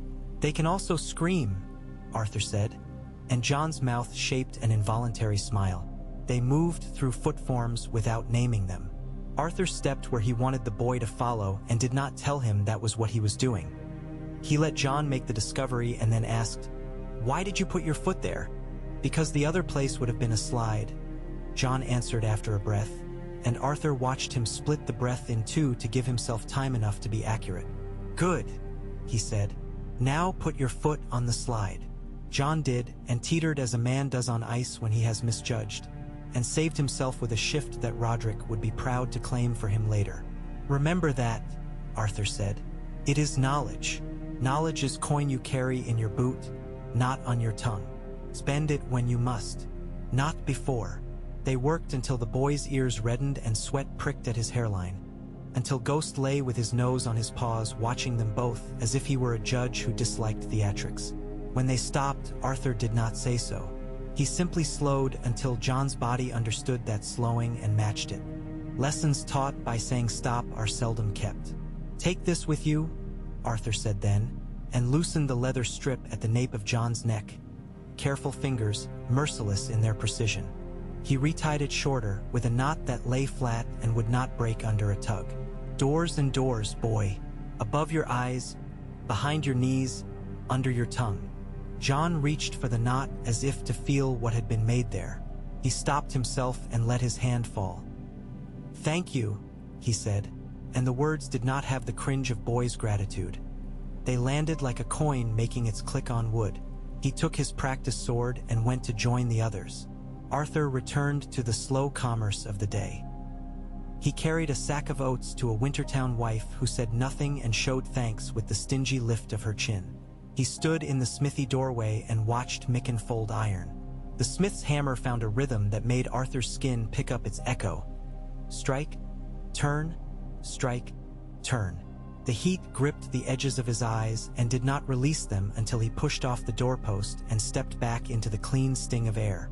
Theon Greyjoy sat on a barrel with his boots hooked under the staves, laughing at nothing and at everything, which is a talent when a boy first discovers it. He had the arrogance of a cat and the restlessness of a dog. The combination makes men difficult to house. He nodded to Arthur as one nods to old men who have looked at you as a thing that might be a man and judged you almost there. "Good morrow, Arden," Theon said with a flourish that would have made a serving girl's eyes roll. "Tell me you will teach me to step the way you do, so I can make men spill their wine with the wind of it." Arthur was not cruel. He was not indulgent either. "I will, when you can carry your pride without spilling it." Theon laughed, taking it for joshing because that was easier to dress himself in than the truth of it. "No man ever taught me to carry it," he said. "I was born with 2 arms full of it." Arthur did not tell him that men born with burdens sometimes think they are gifts. He was not the boy's father, nor his maester, nor his confessor. He was the man who would put a staff where a child fell and catch a rib before it learned it was breakable. "Then set one arm down and see how it feels to have a hand free," he said, and left the boy with his laugh, because laughter was better than sulk. Old Nan had made the hearthroom hers by long decree of stones. Even the heat fell quiet there. She sat with her shawl about her shoulders and a boy at her knee with a block of cheese that had seen better days. Her voice worked like a spindle, not fast, but so steady that if you put wool in it you would have a thread before the kettle boiled. Arthur paused at the threshold and let her voice wrap around his ankles. She told of a winter where men had eaten the leather off their shoes and called it stew, of a woman who had saved the village by remembering what herbs grow under snow and digging for them with her bare hands, of a hunter who had seen a white shadow move against a white hill and had followed it too far and returned with hair as white as the shadow and eyes that would not leave the fire again. The boy listened with an intensity that made him look as if he were trying to tie a knot with his mind. Old Nan glanced up mid-tail and fixed Arthur with a look that said without saying, "You know the version that happens with a sword in the hand. I know the version that happens after." He nodded to her as one craftsman nods to another. He did not step fully into the room. His presence would have made the tale choose a different pace. He let the spindle turn and moved on. In the late afternoon, as light withdrew like a man not wanting to make a farewell obvious, a messenger came on a horse that looked embarrassed to be asked for more than it had to give. The rider was crusted with road dust and snow spray. He had the look of men who have sat with fear without letting it eat them. Arthur happened to be in the yard when the man slid down and swayed and hid his weakness by letting his head go down to the horse's neck for a second, as if he meant to speak to the animal. Eddard Stark came out himself to meet him and put his hand on the messenger's shoulder the way a man who does not waste men does it. Practical and warm, like a blanket that has been mended and still does its work well. "Come," Ned said. "Drink, then tell me." The words made a ripple through the yard. Jory drifted nearer. Roderick growled something without teeth in it. Theon's laugh went quiet without his quite noticing it had. John came to a stop by the practice rack and leaned his practice blade, then stepped back, unconsciously making a geometry between himself and the path Ned would take back to the hall. Ghost sat in the doorway's shadow and breathed. Arthur left the yard. He went to the kitchen, took a kettle off the hook, poured broth into a small, travel-safe skin, and tucked bread into the pocket of his cloak. He was in the entrance hall when they came through, the messenger looking at the flagstones as if they were the sea and he was unaccustomed to ships. Arthur handed the skin to the nearest kitchen girl and nodded at the messenger. A small exchange that made the girl feel useful and the man seen and Arthur invisible in the right way. He did not intrude on the great talk. He did not need to. Talk tells you what talk wants you to know. The seams are elsewhere. Men with serious faces went in. Men came out with their ears redder than the cold alone would account for. By the time the pots had been put back on the flame for a second, smaller supper, Arthur knew enough. A group of men from a holdfast near the ridge had failed to return. The tracks in and tracks out had not made sense. A night's hunt had come up empty without being unsuccessful enough to produce carcasses. Words like that begin to make knots if you tug them too hard. He took his staff and a coil of rope without calling it a coil of rope, just a useful length for hitching a stubborn thing. He found Jory in the yard counting men with his eyes. Jory had a good count. Arthur had seen him make it in the dark with only a fire's light and gotten the same number himself. Jory lifted his chin. "Coming?" he asked, without pretending to command what he knew he could not. "I'm old," Arthur said. "I walk slower than your lads and spit when I shouldn't." "Good," Jory said. "We need a pace that lets the dogs tell us what they think." They went with 2 hounds and a boy who could read their minds as only men raised in kennels learn to. Snow fretted at the edges of their hoods. The trees creaked as if remembering the summer when sap had made them lazy. Arthur walked and let his feet argue with the ground until both admitted the other's point. The hounds ran and stopped and looked offended at a patch of air and then ran again. Twice they pressed their noses to the ground and whined as if a smell they had expected to increase had simply stopped like a story someone had decided not to finish. At the place with the puddle like a mirror, there was a new ring of frozen breath caught in the air itself. Not frost. It lay where warmth had been and turned the warmth into a memory with sharp edges. Jory put his hand out and withdrew it without comment. One of the dogs bristled and then laid her hackles down with shame, as if she had scolded the wrong child. "We won't find what we think we're looking for," Arthur said quietly, to Jory and the boy and the air. "We'll find sign that won't line up with the stories we tell ourselves about the woods. Keep yours simple." They ranged wider and found a raven feather lying on the snow where no raven would choose to rest. The boy picked it up and held it as if it might have a message on it if you turned it in the light just so. The light did not oblige. "Back," Jory said finally, making the word into a length of rope thrown and tugged. There was no shame in it. Getting men home to their women alive is the opposite of shame. They returned after moonrise. The yard had the smell of fat and onion that comes after men have failed to make news out of nothing and are obliged to make supper instead. Eddard listened and pulled on his lip and rubbed at his forearm again. He did not frown. Frowns make men invent answers to please the brow. Ned held his face as a steady work surface and asked for more bread to go with the nothin'. "Gee, they had found. Cold," Jory said, summing for those who wanted a clean cut and not a stew of words. More of a presence than a temperature. Didn't take men's tracks away. Just didn't respect them. "Respect," Ned repeated without irony. He let the word lie on his tongue as if to see whether it soured. "I will send word north tomorrow. We will not panic. Panic feeds on itself the way fire does when it finds pitch." Arthur nodded, though the words were not for him and did not need his assent. Sometimes a mayor of small streets nods when a king makes pronouncements. Not to agree, but to honor the weight of the thing that was said. He slept that night with his cloak thrown over his bed to cover the place where a draft found a plank seam. Sometime around the hour when dogs wake without a reason you can name, the cold spoke its nameless sentence again, not louder, not nearer, but more certain of its right to be speaking. Arthur's hand moved to his staff. He lay and counted, and for the counting caught. It was not fear. It was recognition. He let the breath into his chest and gave it a name that was the name of a star he would not see again much in this country. The breath went in. The breath went out. He slept again as men sleep who have decided a thing, even if the nature of the decision will not be revealed to them until the hour when it is needed. When watch dawned, he went to Maester Lewin's tower with a basket of odds and a question disguised as practicality. The Maester's rooms smelled of wax and old paper and the sweet metallic tang of certain tinctures Arthur had learned to recognize by Reed's teaching. Lewin's chain lay heavy on his breast, each link a story of a thing learned that had been bound to him now forever. Lewin's eyes were the kind worn by men who have discovered that knowledge and mystery are not enemies. "Arden," Lewin said, peering over the rims of his knowledge at the older man's quiet face. "You have something that will use me or something I will have to use."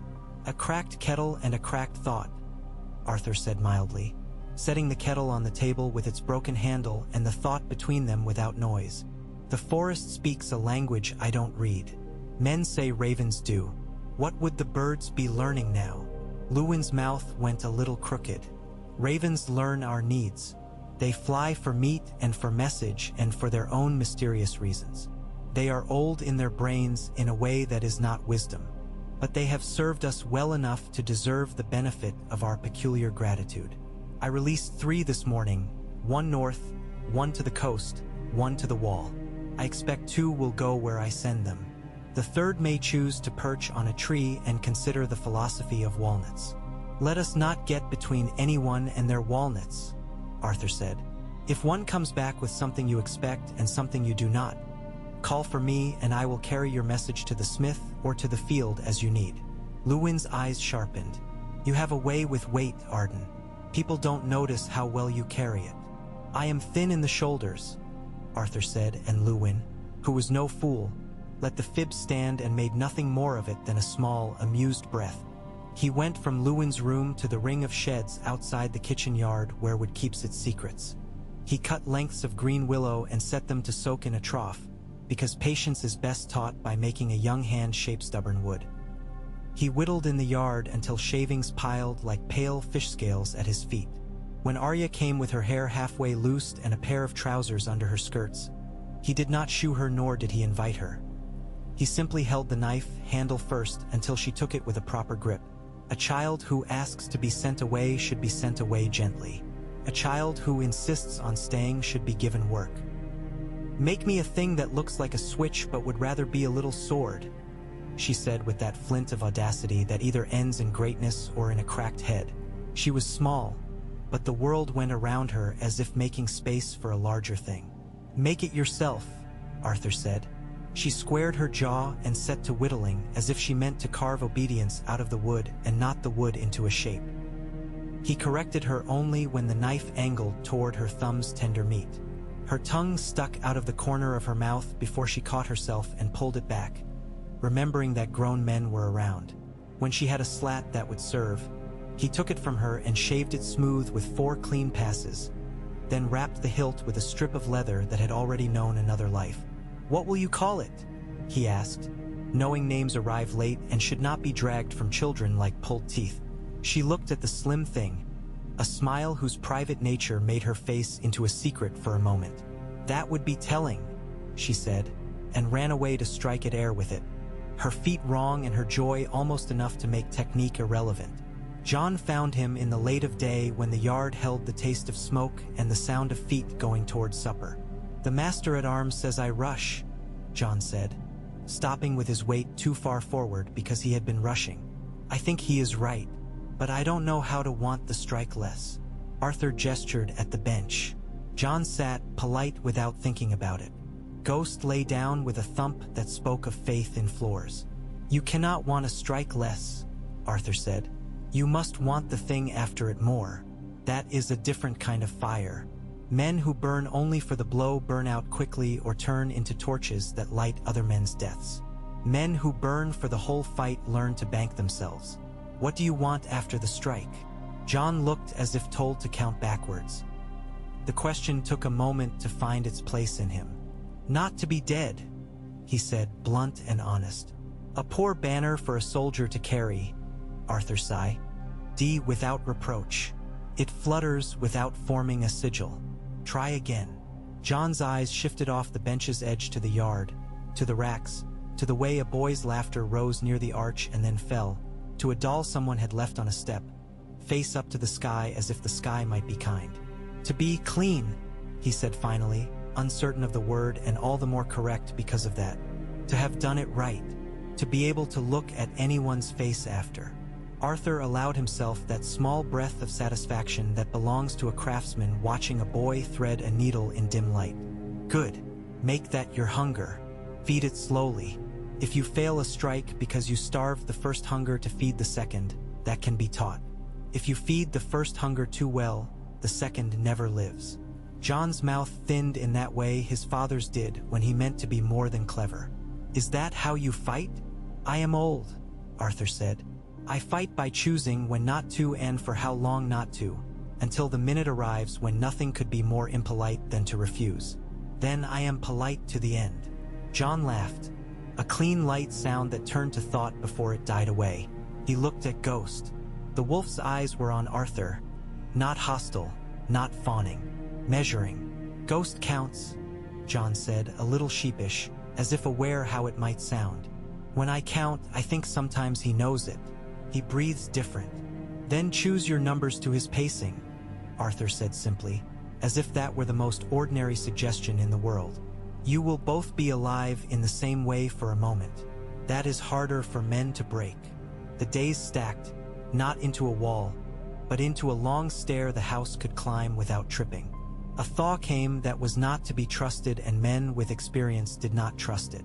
The ravens brought less sense and more news. Benjamin's last message before silence smelled of wind and of top ice that had not melted where it ought.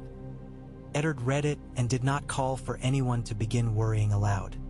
He put the message in a place where the fire would not find it by accident and the damp would not by design, and he returned to the small acts that keep large keeps truly held. A marriage between people who had not liked one another the first time they saw each other and did not dislike one another enough to make a life impossible. A decision about whether to send grain or keep it. A word to a man who wanted to beat his son into a soldier and needed to be taught that the son would be better at carrying wood first. Arthur made himself useful. He carried water. He cut willow. He watched. He had the look of a man who had never done anything grand because the grand things in him had been folded and put away so silently you would think they had never been worn. On a morning that had mud in it, and hope, and the smell of things waking up who were not sure they ought to, he found John at the edge of the godswood with a brace of books that did not belong to boys who were forced to carry them. John had stolen them in the good blessed sense. Borrowed them for a little while with the serious intention to return them in better condition than he found them. Arthur approved. He had loved books as a boy and had learned that love survives the discovery that paper cuts can be more instructive than a sword's edge. You read when you can, Arthur said. Tell me afterwards what you fed your head. It is good for a man to say out loud what went in him through his eyes. The saying arranges it on the shelves. John held up a volume. The leather had been rubbed with oil a little too zealously at some point in its life and had grown soft. This one says the first men gave names to the things we still use, that they made the roads by walking them so often and then laying stones once the walking had convinced the land, that they cut faces on trees to watch and to be watched. John's mouth tightened in that private way he had when he approached a thought he was not sure would be kind to him. Do you think trees can remember a promise? I think men can, Arthur said. And sometimes the tree is the instrument that helps a man bear the remembering. A harp remembers a song because a man made it sing. The wood alone does not hum it. John's brow smoothed a hair.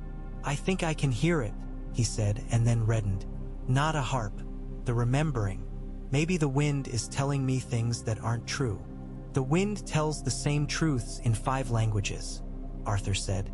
Choose the one your ear can hear and do not mistake it for the only one that matters. A gust came then with the tang of distant thawed earth. The godswood smelled like a cellar door opening. John looked up into the leaves that were not there now and said softly, not to Arthur, not to himself, I will not break my word. Say it to someone who requires it, Arthur said. keeping his voice plain. "The sky has a poor ear for individual vows."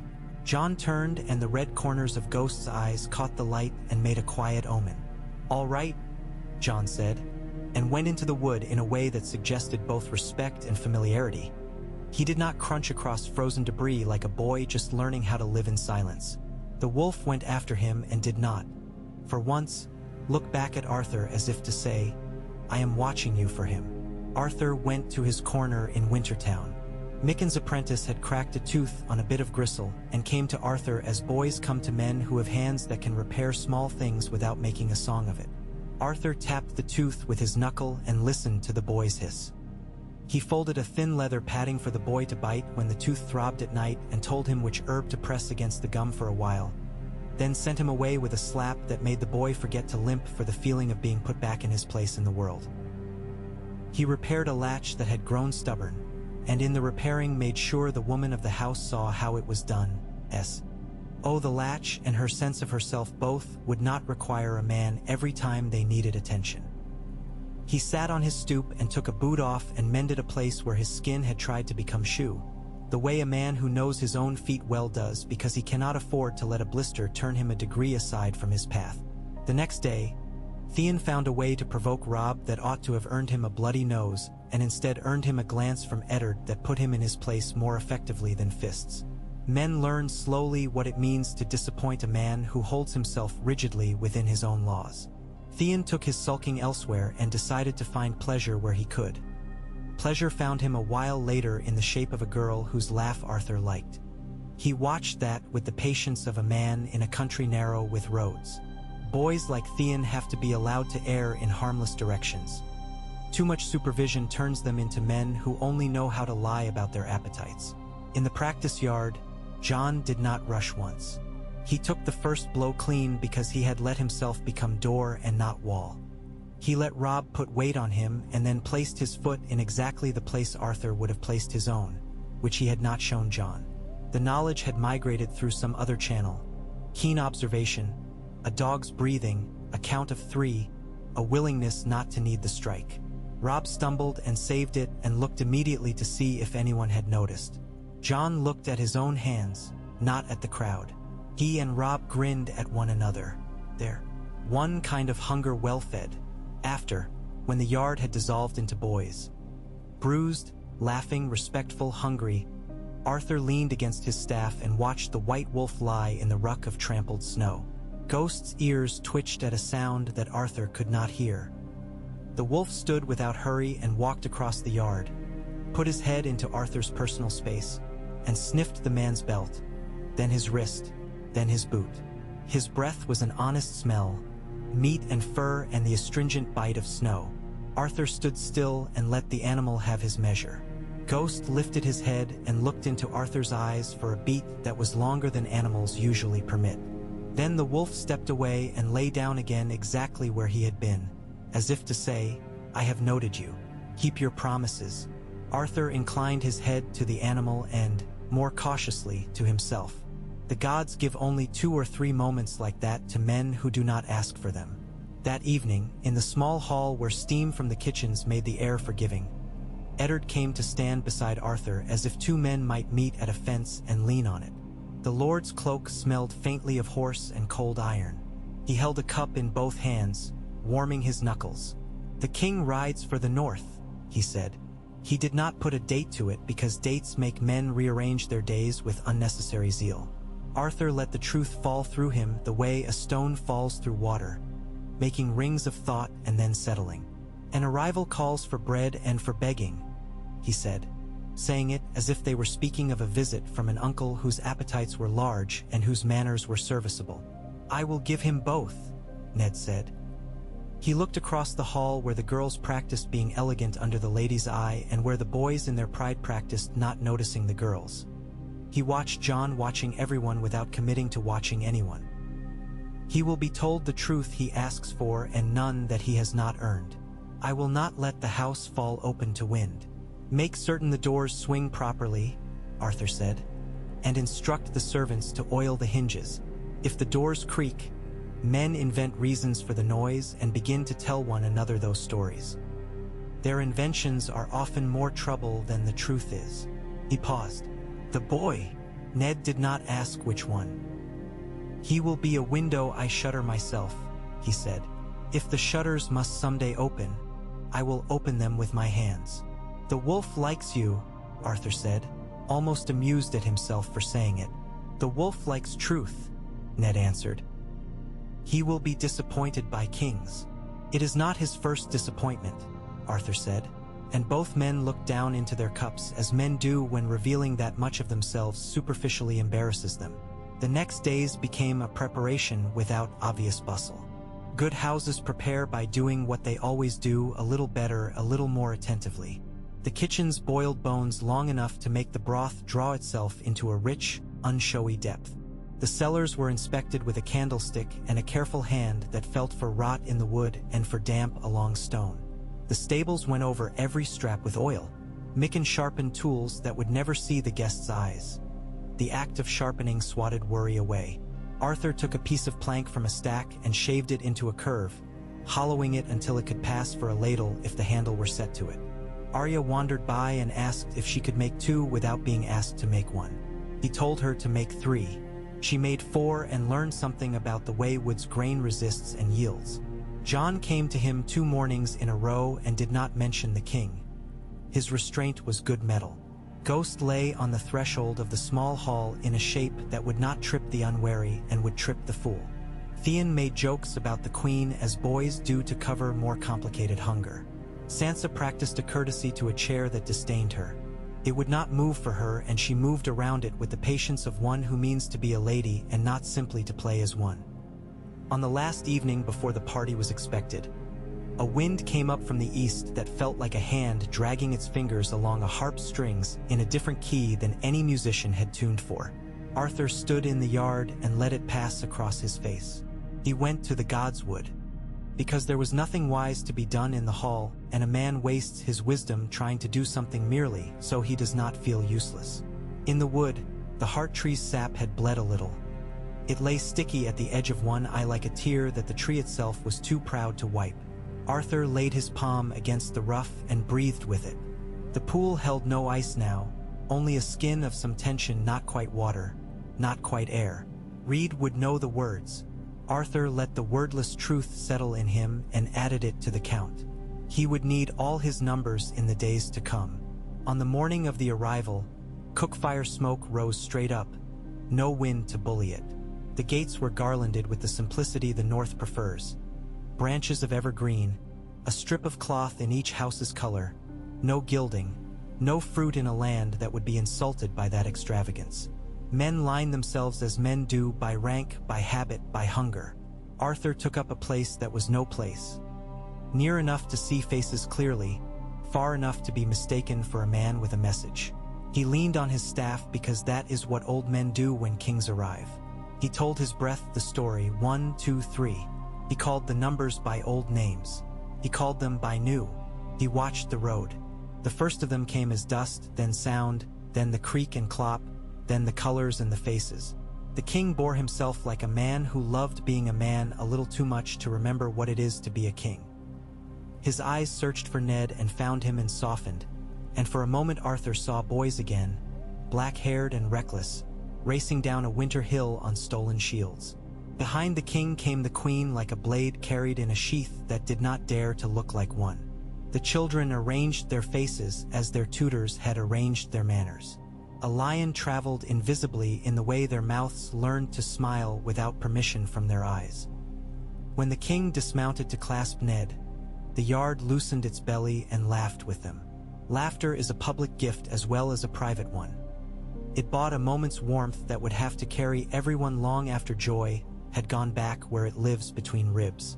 Arthur watched the queen's gaze slide once and pass over Jon without snagging, and over Ghost with a small recoil she smoothed before it reached her mouth. He saw the queen's brother turn his face to the sky as if it ought to adore him. He saw the hound, and in seeing him, saw a man the world was not kind to and who had decided to repay its cruelty with debt collected at odd hours. He saw, too, the dwarf who looked at the world as if it were a sum to be calculated and only occasionally worth the trouble of humor. He saw all that and did not move. He let the world pass him like a river around a stone that had learned not to make whirlpools unless they might save a bird. When Jon shifted, proud and careful at once, Arthur angled himself so that from the dais the boy's face would be briefly sheltered by the angle of two men's shoulders and a wolf's ear. Small obstruction is sometimes the difference between a boy acquiring an enemy and being too minor to be noticed by a power that would resent him. It is astonishing how little it takes to keep an eye sliding. A white ear, a hood, a hand at a hip, a shadow. The king went within the hall. The queen went with him as a wave goes with a boat regardless of whether it likes the man who holds the oars. The rest followed, a ribbon of color and noise. Arthur did not follow. He turned instead toward Wintertown and the ordinary work that keeps the other work from becoming empty show. He lit a fire for a woman whose kindling had gone damp in the thaw. He adjusted a door that would not latch because the wood had swollen in the night. He showed a boy how to carve a notch that would let it catch without needing to be forced. He moved through the day like a good wind. Felt, not named. That night, when the hall's lights gilded the snow with stories too warm to be true, Arthur walked the quiet rings of the keep. He tasted the air after the king's laughter had been put to bed. The air after servants had told their versions of the day to one another and fallen asleep over their own jokes. The cold was honest again, the namelessness withdrawn to a farther room. He passed the godswood and did not enter. Promises do not like to be bothered when they have nothing to contribute to a particular hour.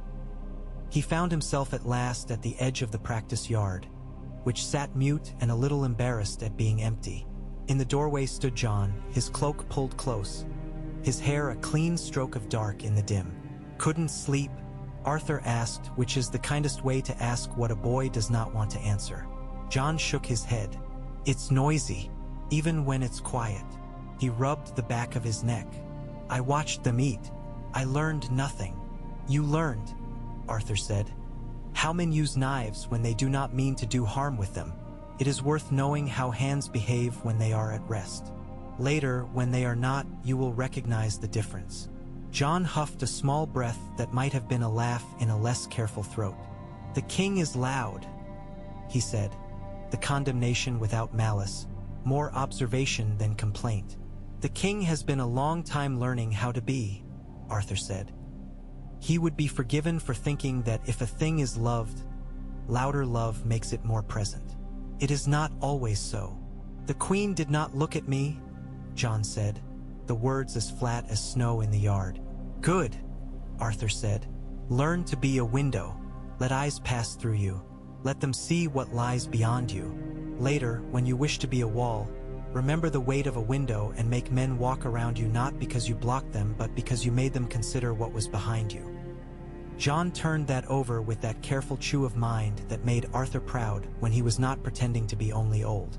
"There was a story once," Jon said, half to himself, "of a man who stood within a door and was not the door, and the door swung anyway, and what he guarded did not see the wind at all because he took it." "I have heard that story," Arthur said, in a voice that did not carry the name by which some men would have called him inside that story. "It is a good one." Ghost trotted into the yard then, as if the wolf had been counting too and decided he had reached the number that meant boy in trouble is a boy about to do something he will not thank himself for later. The wolf placed himself between Jon and the yard as if to be a half-closed gate. Jon smiled and scratched the wolf's ear where the coarse fur was clean as river-washed rock. "I will leave you to your counting," Arthur said, and made to go. "Arden," Jon said, and waited until Arthur turned, polite even now. If a man has a promise in him that is bigger than he is, and it makes the rest of him small around it, how does he carry it without becoming only the promise? Arthur looked into the yard where boys' boot scuffs lay like a language on the ground. He could have answered 30 ways. He chose the one that would not turn into piety. "By doing what he must next without recourse to glory," he said. "By eating his supper, sleeping enough, keeping his word about woodpiles, laughing when it comes honestly, not turning away from a crying child because he thinks his tears deserve more respect than hers. Great promises are like the moon. They pull on the tides of men. You cannot stop the tide. You can keep your boat from being smashed on rocks by small, ordinary seamanship." John nodded, mouth tight to keep the advice from escaping without being swallowed.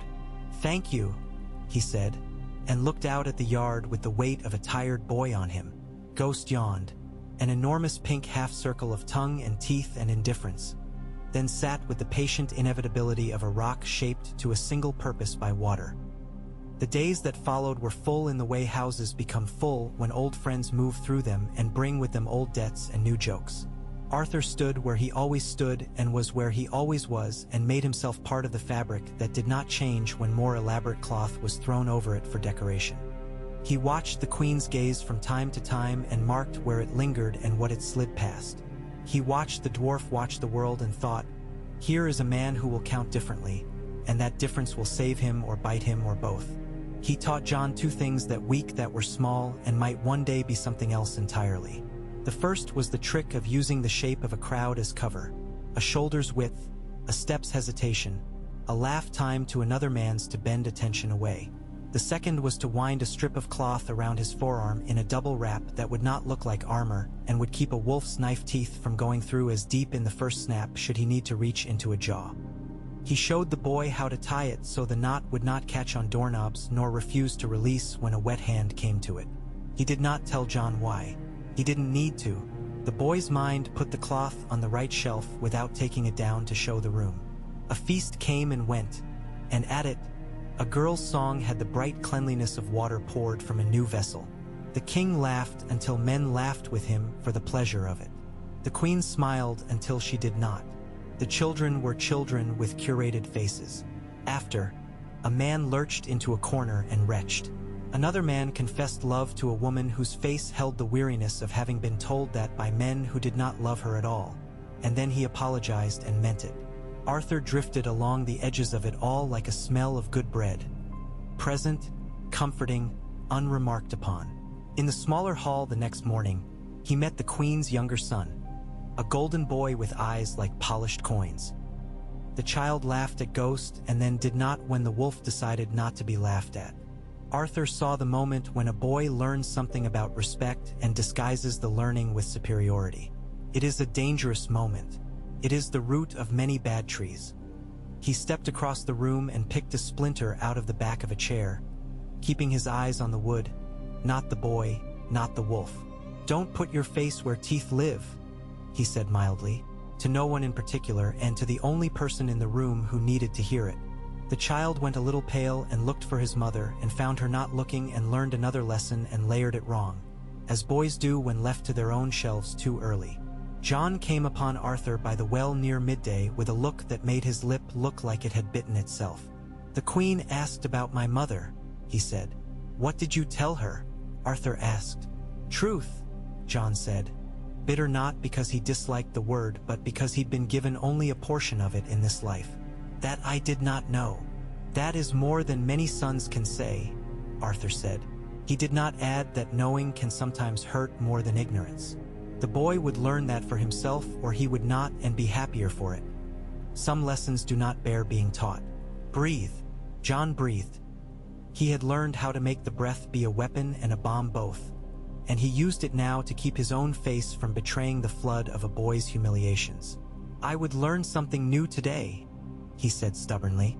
"Something that will make me better at being what I am, not just at being something else for other men's comfort." Arthur weighed that. "Come," he said at last. He led the boy around to the back of the kennels where the ground pitched down just enough to teach a man in his shins. He picked up 2 sticks and tossed one to the boy. "We will make conversation," he said. John quirked an eyebrow. "With sticks?" "With attention," Arthur said. "The sticks are a language with fewer words." They stood face to face. Arthur T. ouched John's stick lightly 3 times in 3 different places. Near the hilt, at the midpoint, near the tip. "Which of those speaks loudest to you?" he asked. "Don't think. Answer." John, who had been trained all his life to think carefully before speaking, learned that there are hours when the fastest truth is the best. "Mid," he said. "Good," Arthur answered. "Then watch the ends. Men who shout at the middle forget that conversations often begin at the edges." You will read hands, shoulders, elbows. Read also wrists. Read where a man forgets he exists. No one forgets his chest. Many forget the smallest joints. Talk to those. They clacked sticks until the sound of wood on wood was enough to make a dog whine in the kennel and be shushed by a boy's voice. Arthur said very little. He shifted a wrist's angle with a tap. He let John land a strike that cost Arthur nothing in order to teach the boy that not every strike is profit. He turned his own stick into a question mark and let the boy answer or not answer as the boy chose. When John's breath shortened and his attention flagged, Arthur stepped back and held up a palm. Enough. You have taken in what you can keep. John wanted more. Good. He put the want away without sulk. Better. He ran a hand down Ghost's head when the wolf nosed his knee, and he did it without looking down, the trust bending both of them toward one another like two trees that have grown on either side of a stream and met in the middle.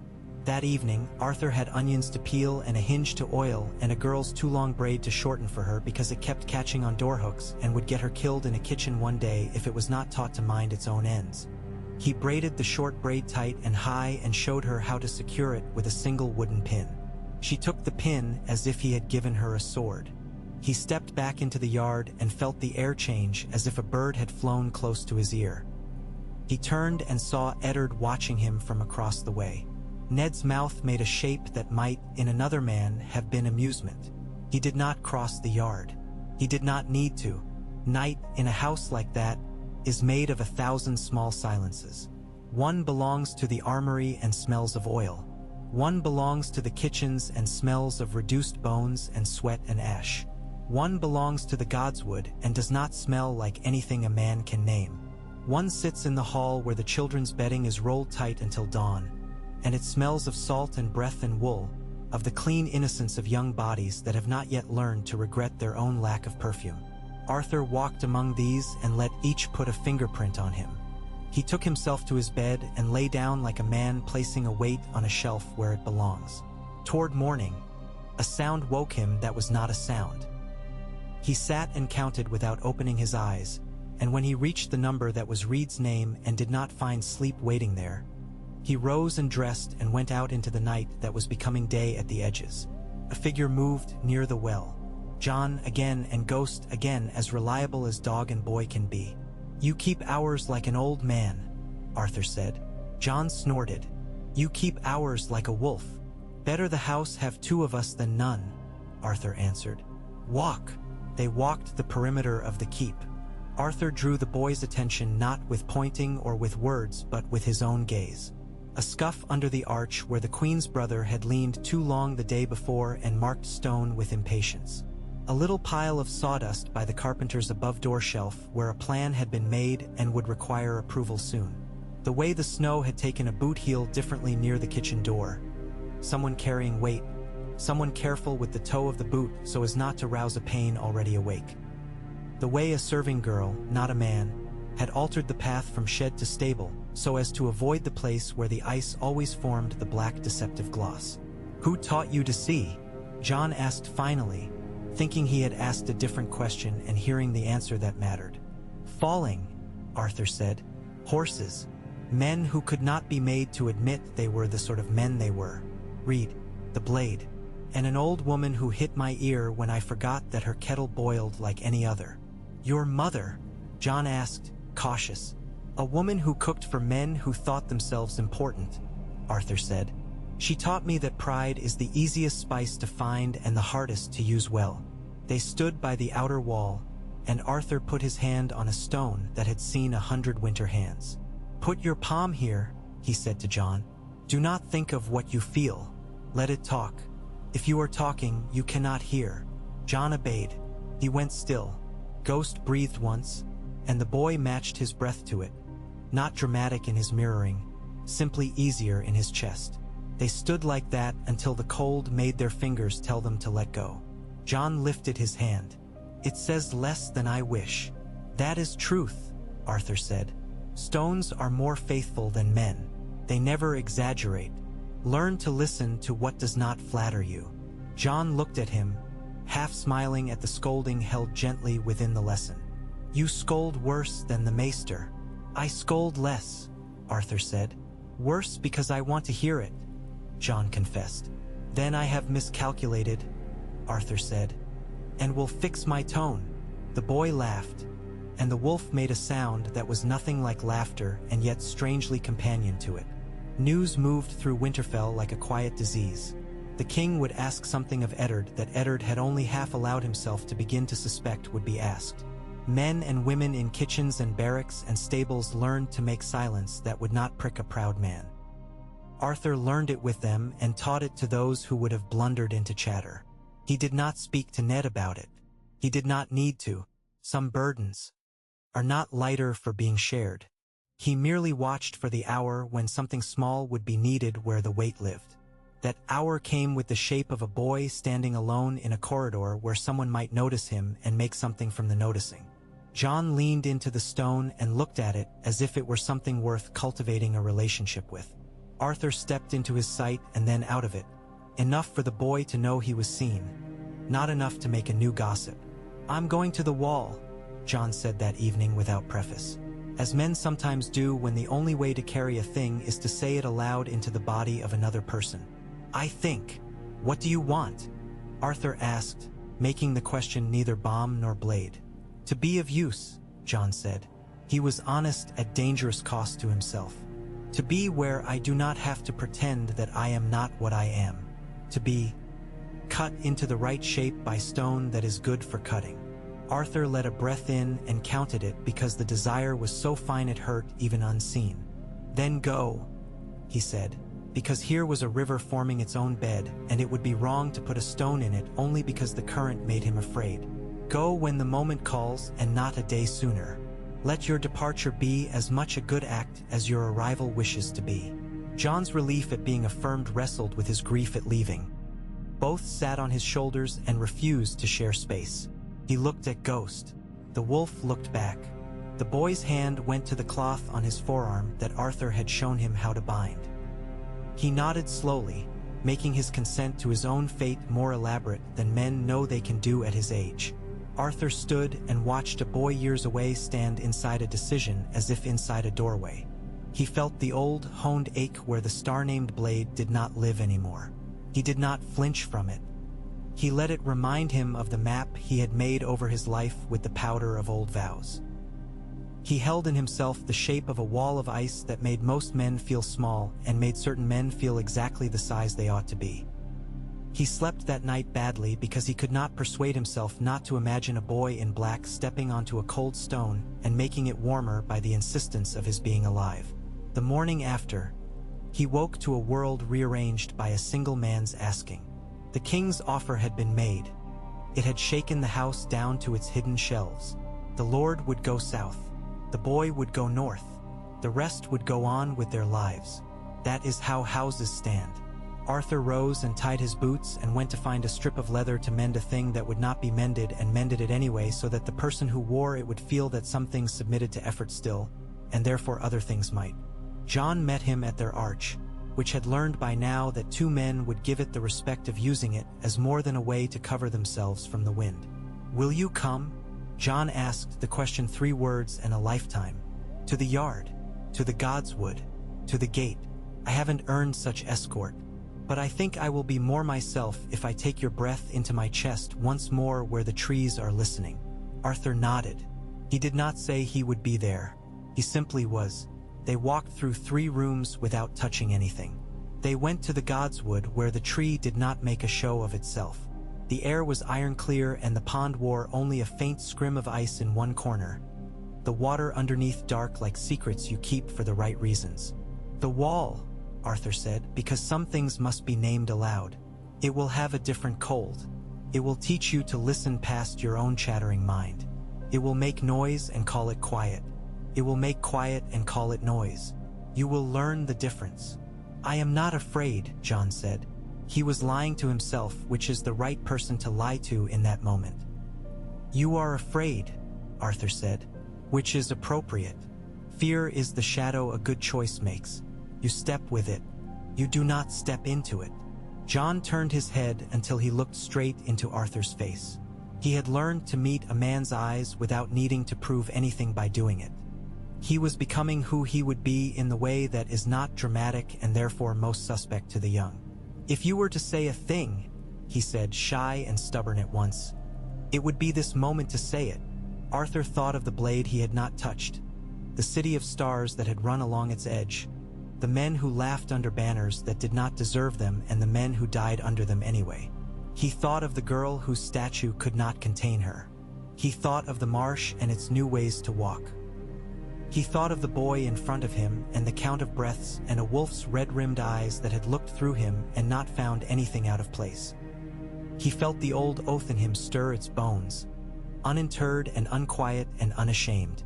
"I will be near," he said, "only that. When the night comes to teach, I will be there to argue with it. I will be sword when you need edge and I will be shield when you need to be in someone else's shadow. Do not look for me. Do not call my name. Simply count, and know that one of those numbers will be me." John's mouth parted, then closed. The wolf's ear tilted. The tree creaked. Something very old ratified what had been said, not with a show, but with the modesty of deep things doing their work without witness. Arthur left him there, because boys must be left with a god sometimes, even if the god is an old red tree that watches everything and promises nothing it cannot keep. That night, the hall made the sound a house makes when children are still and men are not. The king laughed a last time in Winterfell for a long while. The queen smiled the smile she would wear to bed. A dwarf poured himself another cup and considered whether to tell a truth to someone who could not use it. A prince with hair like summer W. Heat looked at a girl as if she were a horse and he meant to own the stable it lived in. A butcher sharpened his knife without knowing why the sound made him calmer than it should. The cold that Arthur had been listening for slept elsewhere, but not far. He went to his pallet and slept the small sleep of men satisfied by ordinary labor and disquieted by large weather. He woke before dawn and went to the yard. John was there unsurprised. Ghost walked ahead of him with the solemnity of a small god. "Show me your bind," Arthur said softly, and John showed him. It was clean. He corrected nothing. "Show me the way you end something, having begun properly." John nodded and moved through a sequence of steps and feints and foot placements that had been grown in him slowly, without seed catalogues or ceremony. At the end, he did not strike. He stepped aside. He lowered his stick. He let an opponent, invisible, go. Arthur nodded again. "You will kill when you must," he said. "Do not let it be for hunger. There are better foods." He turned to the wolf. "Watch him," he said to the animal, which has its own language and its own grammar.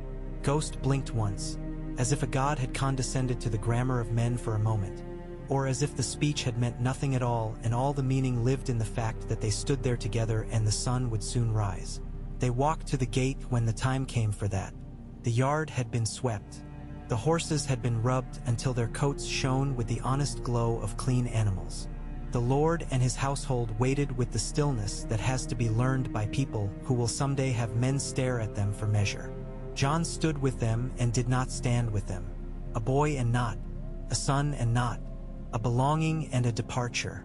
Eddard's hand lay on John's shoulder for a breath too long to be decorous. It was a good long. Caitlin saw it and did not comment aloud. She did not need to. Words sometimes lacerate where they intend to bind. She meant binding. She said nothing.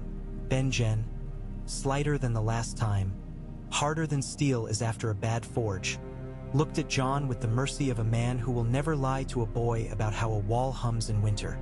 "Come," he said. The word was not command. It was companionship. John climbed into his saddle. He looked once at Arya, who had her face set like the blade she would someday be given. He looked once at Sansa, who looked at him the way girls look at brothers they have decided cannot enter their castles. He looked at Robb, who grinned and bit his lip and did not speak because if he spoke, he would say the wrong thing. He looked at Bran, who waved as if waving would make a curse into a blessing. He looked at his father. Last, he looked at nobody. That is a discipline.